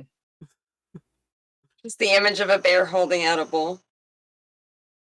Oh my gosh. Oh god. What do you guys do for your nights? This is your nights. Are we staying the night? Yeah. Oh no, Oh, art no. installation. Yeah, that's what Dennis does. Evie remembers the last one and wants no part of this. Listen, just so you know, Dennis is Grom's only education on like society art. I mean, he's aware of it because of how many cities he's protested in, and he's normally yelling at them. But Dennis is the only artist that he associates with. So that's why he asked, because he just assumed, and then you told him there were rules involved. So like, he thinks he's learning something. That's freaking wonderful. Malen wants to know what having a mom is like. Now that she has a question that's been unanswered, and my character notes cannot let this stand. So how If are you? Malin wants to talk to Evie- Zell all night, she could. Yeah, I was gonna say, where are you going no, for no, that no, info? no, no, no, no, no, no, no. I want to know what being a mom is like. I want to know what having a mom is like. So, which one of you motherfuckers has a mom? Well, I guess the only one I know that has a mom is you and Dennis. I have one. I haven't spoken to her in, we'll call it half a century. Elf. High elf at that. I think, like, Malin has enough of a charisma to be like, all right, I'm gonna let Corinne have her mom time, and her, I guess, also her introducing girlfriend to mom time, whatever that means. So she's gonna go to Dennis, who is putting together an art installation. Yes. And is gonna be like, so you said you had a mom. What's having a mom like? Where are you art installing? Where am I sleeping? One of the general monk quarters where a whole bunch of people are, unless you go up to the ship to sleep. It's up to you. I was invited to sleep here. Of Obviously, course. they need to experience how I sleep. Be rude not to accept. 100%. Yeah, you guys are giving a small part. It is all general sleeping quarters. It's like very bunker like, where there's like 2 up levels, and there's just dozens of people in this space. So currently Dennis has a bed that's like up on the back headboard, and he's surrounded by like 12 potted plants, and then like a handful of like cutlery. And he's like trying to stack the potted plants sideways and then put the other one onto it, kind of like the balancing stones. And so he's working on that, and he's just Mom, it was nice. Me and my sister, we were raised by Mom, my dad, and the rest of the village. It was really nice. She took care of us, and it was always nice to have her around, you know? Yeah. No, I mean, like, Like, Malen sort of thinks for a second. It was like, just like, so is it like having a dad? Just like, is it like a different role? Like, did she teach you magic at all? no, No. no, So dads teach magic and moms don't teach magic. no. Is Grom and Evie here for this conversation? Dennis is just like, No, Evie He's went off. pointedly not having involving himself in the conversation. Evie went off to find. Evie went off to go watch the stars, like AKA on the highest of highest rooftops. Then you two can continue this conversation with Grom around here. Dennis like, my uncle Laz taught me magic, and our village healer taught me magic as well. My dad taught me how to fish, and my mom taught me how to be nice. Yeah, Teach you how to be nice? yeah. I She mean, I was guess really my nice. dad taught me how to be polite. Yeah. Okay. My But my dad's not my mom. my mom taught Beza more things. She was her favorite. That's You, that's my sister. but you weren't the favorite. No, I hmm. I couldn't talk when I was young because I was deaf. Are you deaf now? No, Wow. How'd that happen? Laz fixed that. Then after that, I was able to talk more. But before that, the village didn't really like me.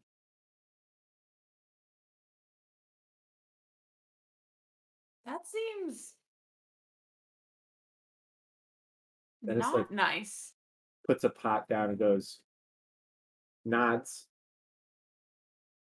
But that has nothing to do with my mom. My mom was really nice. And moms are nice. And they give you hugs. And they feed you.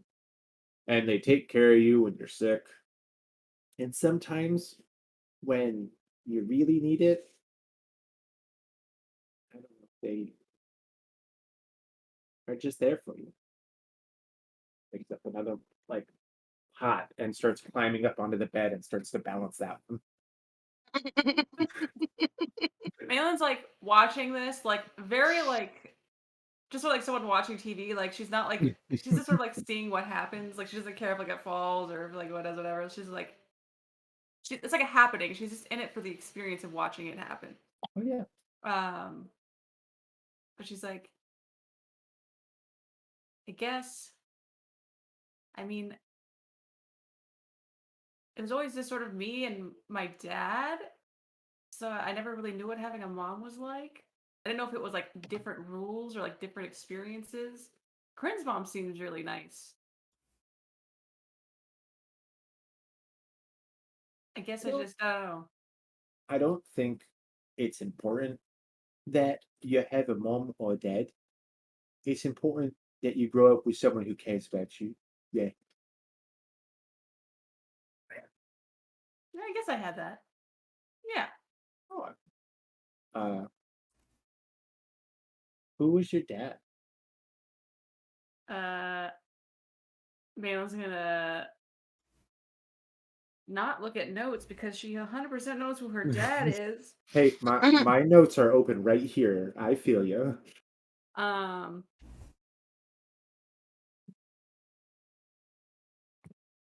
I mean, so she'll be like, "Oh, he's a wizard. He used to be part of like the wizard college and studying down here. His name is Tullis. Do I I can't ever know? pronounce it. I Oh, apologize Tullis. because this last name was not my creation. It's not my choice, so I never know how to pronounce it. Tullis Gualchme? Block me. Gualchme. Hey, Vinny, 26 Arcana. I rolled a nat 20. Jesus. I was gonna say history check is more likely, so just transfer the nat 20 to your history bonus. Same number. Makes sense. So what was the total? 26? Dennis reads books, yeah. Yeah, Dennis sure does. I mean, Malen could answer this better for the most part, but very talented transmutation wizard, I believe. You'd probably have heard about his capabilities. The rumors that you would maybe have heard of is his capabilities with the spell True Polymorph, using that to turn different things, living or inanimate, into other living things and giving them permanence in that form. Okay. So Dennis like stops what he's doing. He's like holding one of the smaller potted plants and just like leans down and goes, "Really? Oh, Laz told me about him all the time. He talked about him when we talked about transmutation. Yeah. Yeah, that's what it is. He used to be big at the college over there, and then sort of fell out with those folks and started doing his own thing. And yeah, he's really big into transmutation magic. You got Well, a really actually, cool he used to dad. be really into transmutation magic. Now he's retired. I think he might be on like the Earth plane learning pottery from some Earth elementals right now. At least that's the last letter I got from him. He's off doing new things now. I don't know, turning over new leaves. Dennis is like he sits and he thinks for a second. He goes, "That rocks. What's that? That rocks." That rocks. And Yes, he it does. Malen's gonna mage, like help and like mage hand like things up high. So, like the cutlery starts coming up and just. He starts sticking the cutlery into all like the little potted plants, and he rearranges them a little bit, like looks it over, and when he puts the final pot thing, he takes out his decanter of endless water, says the command word for it to trickle out, and then plants it, and it just starts to pour down. All the cutlery kind of makes it like move in different ways, so it doesn't all just fall the same way. And then he like takes the bed and kicks out the spring and everything, and kind of like just moves it a little bit, and then uses a bunch of things to make sure that like the water doesn't go everywhere. Yeah. Then he makes like a makeshift little pond here. That's like Malen just does like a little clap. She's like, "That's fascinating. That's so cool. I had no idea what that was gonna be until the very end." Dennis looks down. Yeah, I've been doing this for a long time. In his head, I have no idea what I was doing. You hear a voice a bit in your head, Dennis, that says, "Don't worry, they helped." And you feel a pair of cool arms wrapping around. Dennis kind of just like smiles and just he takes the lantern and he hands it to Malen. And he goes, "Oh no, I can feel it. It's happening." Ah! And he just disappears in the smoke and gets sucked into the lantern. Grom. Sometimes, don't worry. Just it's Amazing. fine. He's fine. He's just in the land. I love that. That is a great prank to pull on a newbie in the group. Oh my god. Dennis pops some pizza rolls in the microwaves and takes a shower. There. Alex is in his little apartment. Yep. Yeah, he has a whole little apartment in there. It's kind of great. Yeah. Malen literally is like full on like baby watch this fucking lantern until he comes back out and she's like, "Oh my god, is he stuck in there? Is he gonna come back? Oh, he's not stuck. He'll be fine. You see, like, I'm not quite sure what's in there, but he seems fine every time he comes back out. So yeah, I assume it's okay. You don't see anything, any movement on the outside, but you just see like the small, like inside. It feels like the smallest like speck is moving around, and every once in a while there's like a minute change in it, but you don't see anything. You don't know if it's just the light from behind you playing a trick, being like, is he that speck? Is he the thing that just moved? What the fuck is happening in here? Malen is like Smell of pizza pulling out. rolls wafts out. She's like, notebooks out, conspiracy board up. Like, what is this thing? Like, she's like taking notes. She's like making diagrams of like the different like arcane like notches on it if there are any. She's like, where did he go? Is this a pocket dimension? And did he get stuck to another plane? Roll me an investigation check. No, jeez. Do I want to use you? You've been like kind of shitty to me lately. Oh no. You're being shitty to me too. But that's a +10 still, so 15. 15. You don't see a lot of glyphs. One thing you do see is it takes a while for your mind to like translate whatever this thing is. It looks very, very wide. And it's just a thin mark on the top and the bottom, and it takes a while for you to like to translate the look. It looks like there is like an impression of like a kiss from something with a very like wide mouth on it. Someone gave the thing a kiss. Malen takes like a pencil rubbing of that, and it's like, whose is this? Who did this? You do that, and your rubbing comes out moist and smudgy. And the lantern is also really cold, even though there's fire in it. Malen hates this. There's arcane knowledge magic, and then there's fuck you primal magic that just does whatever it wants. Malen has like, I like to imagine that Malen keeps like a little thing of like red embroidery floss on her at all times, and so in her notebook she's like, okay, not magic. What could it be instead? And like has like a whole page in her notebook that is just a conspiracy board of this lantern and what it is. Oh no. Fantastic. Except for that. That's how Malen's gonna spend her night, I guess. Do we have time for a Corinne scene, Vinny? Yeah, I want to pop over to Evie first. Evie, you are out watching the night sky, keeping track of the stars in their new locations, because you know that the stars move. Yup. As The book of maps. I'm adding this to the book of maps. nice. As you go and are marking up, you hear what sound like forms being run not far away. And over on a different rooftop, not the one that was being used for sunbathing earlier, but a different one that seems to be almost like the perfect opposite of it in the way the placement is. You see wielding scimitar, you see Master Oust currently running through fighting forms on the top under currently some very low moonlight as the snow does begin to fall, which is also again annoying as hell. Yup. I like the idea that this part of the roof is like has overhanging branches so that even in the daytime it's shady. I do like that.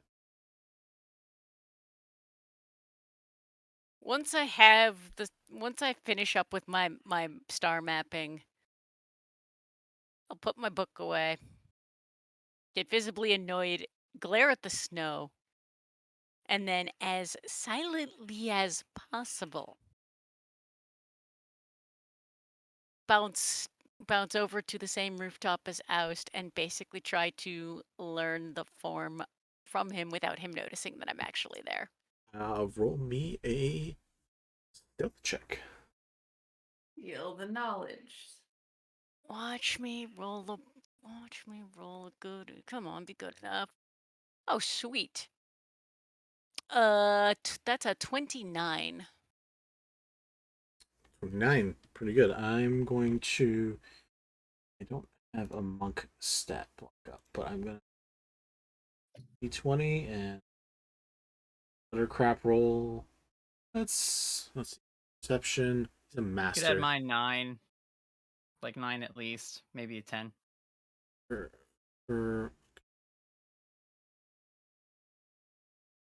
I give him 5 plus wisdom. I'll give him 10. He has to roll a 19 or a 20 to see you, basically. Roll the 12. Has no idea you were there. So you are able to watch as he begins moving through forms and using. There is light from the moon, so not everything is complete darkness, but there's still a lot of shadows. You're able to watch as he's using his blade to run through some very simple forms. The more important thing that seems to be working is those couple of branches that are falling through at various heights. You watch him step into the shadow of one, fall out of one of the branches shadows of another, and similar to kind of how Ponthorax does his own portal hopping, his own teleporting and movement, you can see where like it must be a family trait or something in a way that he also is able to like continuously go through shadows over and over again, building up speed until he decides to reverse his direction, and then he uses the momentum to just like go higher up than he should, lands back down and continues to run through the shadows as he's going through his forms. In addition to that, because I think it's fun, the fact that you're catching some of this stuff, you will gain 2 things. One, you can learn the minor illusion cantrip. Nice. And I lost it. There it is. And you also get the ability once per day to teleport up to 60 feet through a shadow. Holy shit. What? That's Go awesome. Evie. Picking up some cross school secrets. That's pretty much that is. And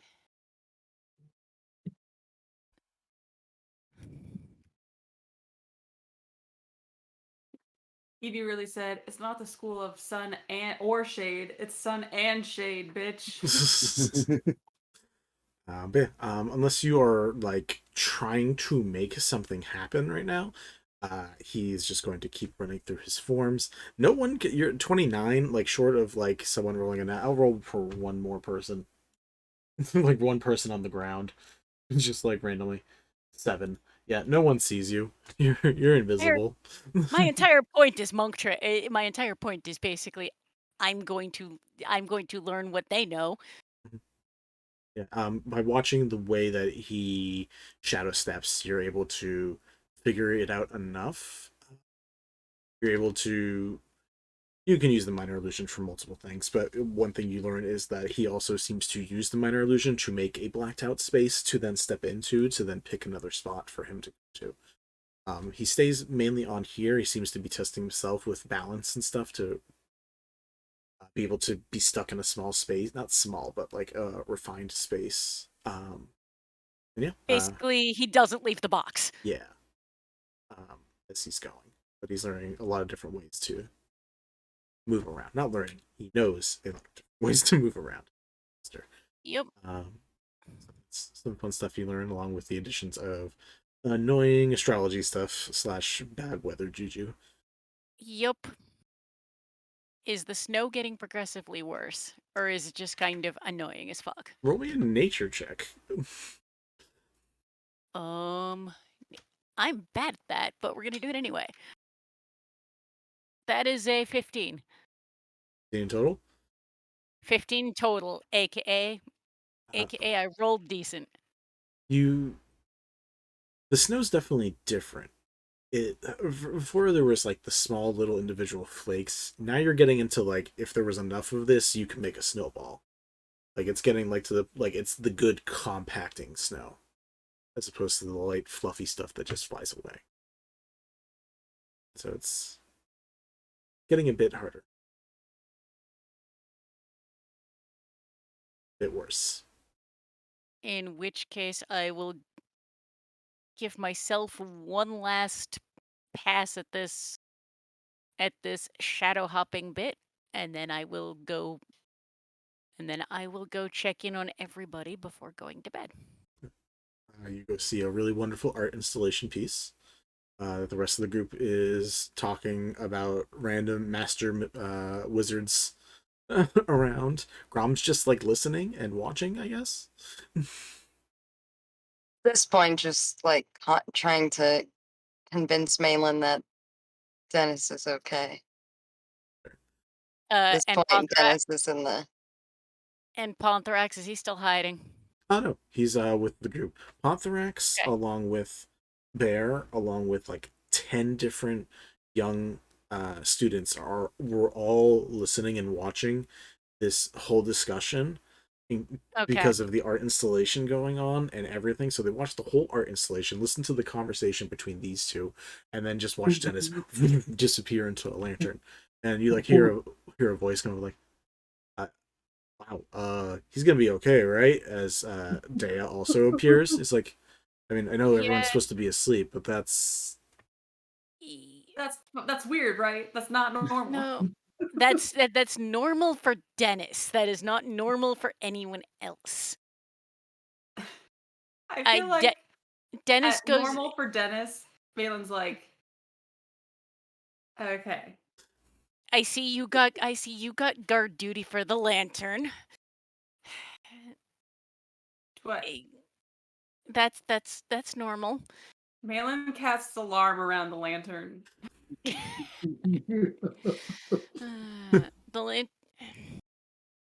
I love that. Amazing. He's in there being. If anyone tries to take it, I'll know. If anyone comes out of it, Malen will be awake to be like, "Yo, dude, what the fuck?" That's his sacred resting spot. Is he like a djinn or something? Like, what is that? A little bit of everything is.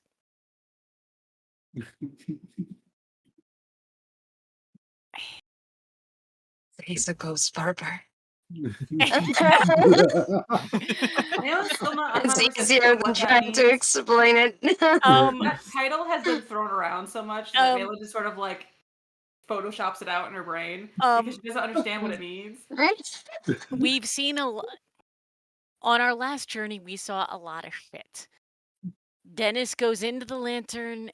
Eventually, probably tomorrow morning, he'll come out, probably with a cigar, and we'll be ready to go, rushing everybody else except maybe Corinne, who will already be gone.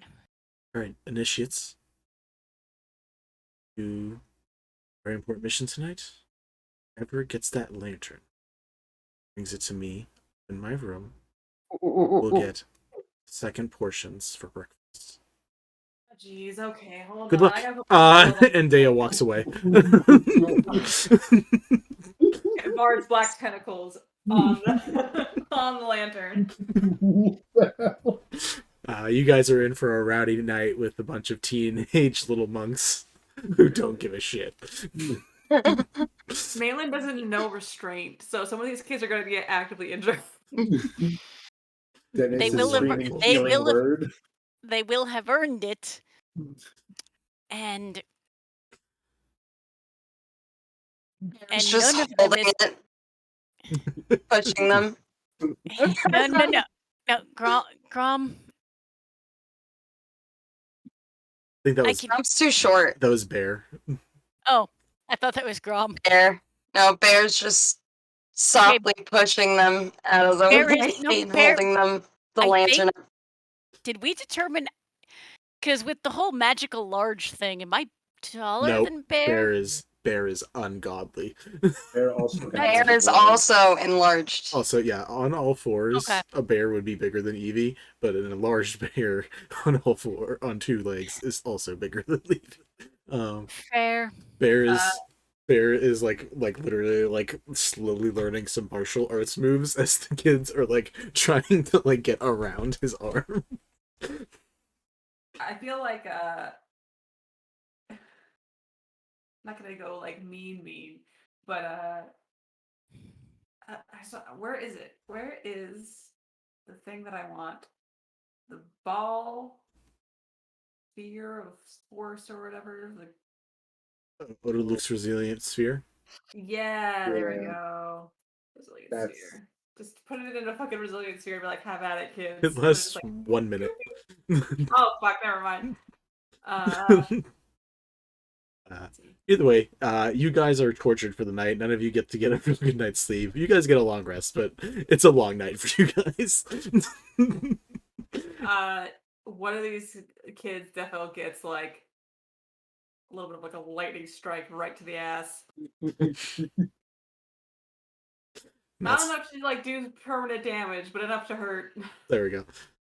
Yeah, it's a long night for everybody in that great hall of rest.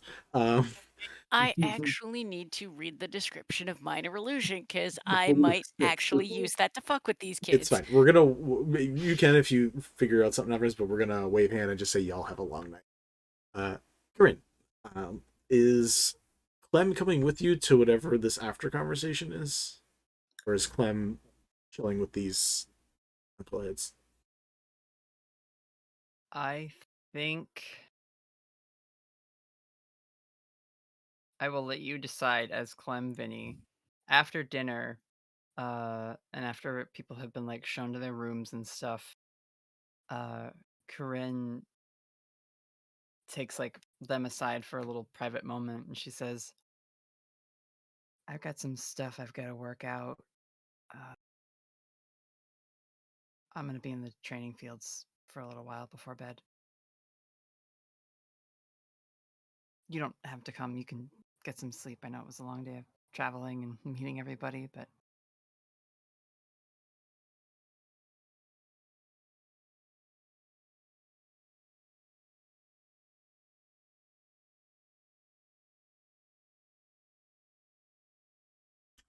Okay.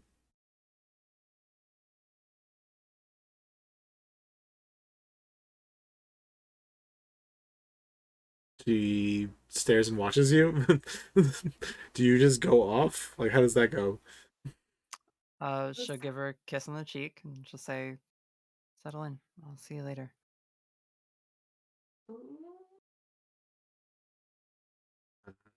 You do that. She doesn't move from where she's standing. And after like a beat of however long it takes you to start going away, you hear a pair of footsteps like 40 feet behind you. Okay. Not hidden, but just like giving the space. Mm-hmm. That's fine. Corinne goes out onto the training field, which, like, in the moonlight is pretty abandoned at this point. Most of the students have already gone to bed or they're doing their evening duties of cleanup in the kitchens. And she'll just start stretching, like she's going to go through some forms or something. And after Dea sends all of the initiates after the lamp, they come walking out onto the field. And Corinne just says, thanks for doing this. And you can respond as Dea, but I like to think that they established that they were going to spar and talk tonight. Yeah, sounds good. Dea also is stretching out and be like, it was a long day, but, you know, we haven't done this in a while, and... Let me tell you, big brother, I got some feels I gotta get through. That's what I'm here for. If only we had Rika here so we could all just beat it out of each other. Well, she's off doing her own thing for a while. crack, crack. So much stretching. These So huge much dramatic stretching, fuckers. so much limbering up. Yeah. 3 minutes of pure stretches and back Yep. cracks and It's like Dragon Ball. each knuckle. She will have Arvin like Iron Man transform off of her arm and go sit off to the side. And then she squares up with Dea.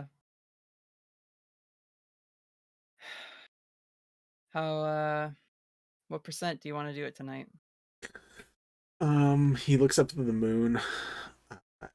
It's out, and whole body begins cracking as his full werebear form comes out and says, "Like the moon, I say we go full." She instantly, all her tattoos ignite. Her hair is like blown up by the activation of her flash step. And in an instant, she is gone from that spot. There's like a little crackle of, energy and just a dust cloud, and then she's right in his face, This is the animation I live for. Yeah. The sun and the moon fighting. Yeah, so she just crack, and whether he blocks it or whatever, we don't have to like roll the attacks and shit, but she like makes her first salvo and says, "Did you know my mom was pregnant?" Yeah, anyone can see that. Grin. What's his counter? He just says that. He's taken aback by what you say in that moment, so he kind of just like has hands open for a second to let you get a couple hits, being like, "Oh, this is what we're talking about." Like, "Oh, okay, sure, yeah." She'll like vanish from like the impact punch that he's like blocked in his guard, and suddenly she's like all the way around him in like a snake stretch pose, and she will then like kind of go up into a handstand and do like 2 kicks with her feet at their back. Mm-hmm. And then kind of leap back into like just a defensive stance. And she says, I gotta check my notes. I was writing down all of her feelings. I want to get it like correct. She says, "Why would they come back now?" As that happens, you watch as something that you haven't seen before takes place on Dea. You watch as the skeletal tattoo arms leave off the top of his body, and a pair of extra bare skeleton arms appear. And he goes at you with all 4 bits and says, "I don't know, Gurren. Assuming of what I'm assuming that person is, I don't know what kind of calls they get to make and when they get to appear. It's not every bit of nature works all the time.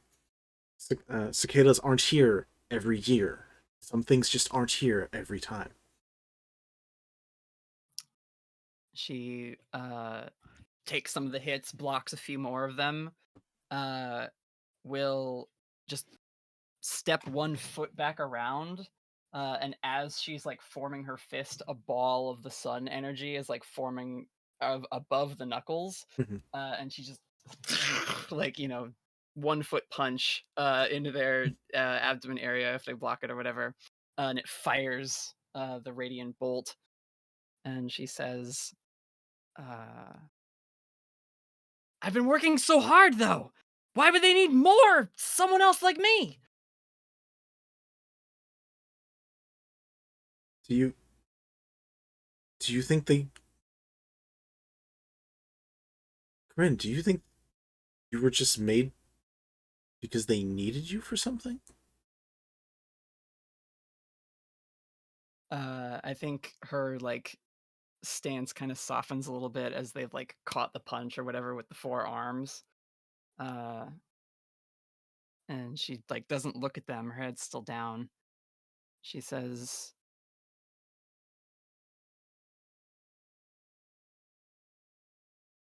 "I was born to fill a role. What the heck are they going to ask my sibling to do?" You took on a role. It doesn't mean you were born for it. and he 3 fists punch you in the face to make a point. She doesn't even like go to dodge. Just into the dirt. All fours. And she stands up very slowly.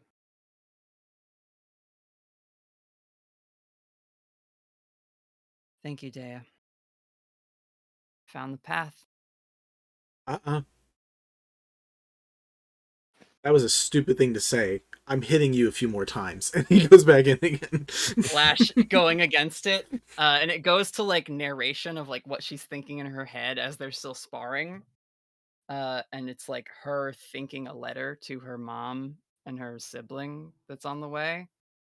And it's I don't know why they would have asked more of you after everything you did for me. You haven't even been out to see the world ever since. But that's all right. I'm gonna make a world so safe, you won't have to go through any of the danger I have. Fight, fight, fight, fight, fight. Eventually, she and Dea just like exhaust each other. And yeah, do they have any more like words for her or? No, I think he was fine with when you said that you found the path. I think he was like, all right, then this is just going to be aggravation central, and we're just going to get the rest out. Yeah. So when they are finished, she will give them a big hug. And then I'd like to use a sending stone to contact Pardon at Dragon HQ. Gotcha. Do you have a message for that all? I do. Okay. Pardon. Triple production. We have a lot of work to do. As you stand alone on the field after Dea begins making his way back, and Clem is in the distance sitting up on top of one of the posts, just watching, making sure whatever it was you were doing, it wasn't too dangerous. After the fields that was slowly filling up with snow, like that light layer of snow, from you two going at it, there's just a whole area empty with that. We cut to the sky as snow continues to fall, and Corinne is there by herself in the fields to a nearly full moon. She's watching 3 points of light in the sky. Right. I think that is a good spot to end it for this one, guys. Good session already. Fucking love this game so much. It's fun how many times like I add like during session or after session I get to be like I fucking love D&D. It's so good. Alright. Please, anyone who is watching, first, if you want to check out any of our socials for the various stuff we do, including the additional podcasts that we do and the other content that we create, please check us out. We super appreciate that. If you have time to also go check out Fun Texas Choice, we appreciate the donations that came in. More is always welcome. Again, it's not going towards us. It's helping people with uteruses who need the additional assistance, which we love. If you do want to support us, you can check out our stream store, where we have fun things, where we support other things like Pride, gayness, and overall rolling D&D fun shit. And then if you want to check out our affiliate Gemhammer, we use the code REX to get 20% off.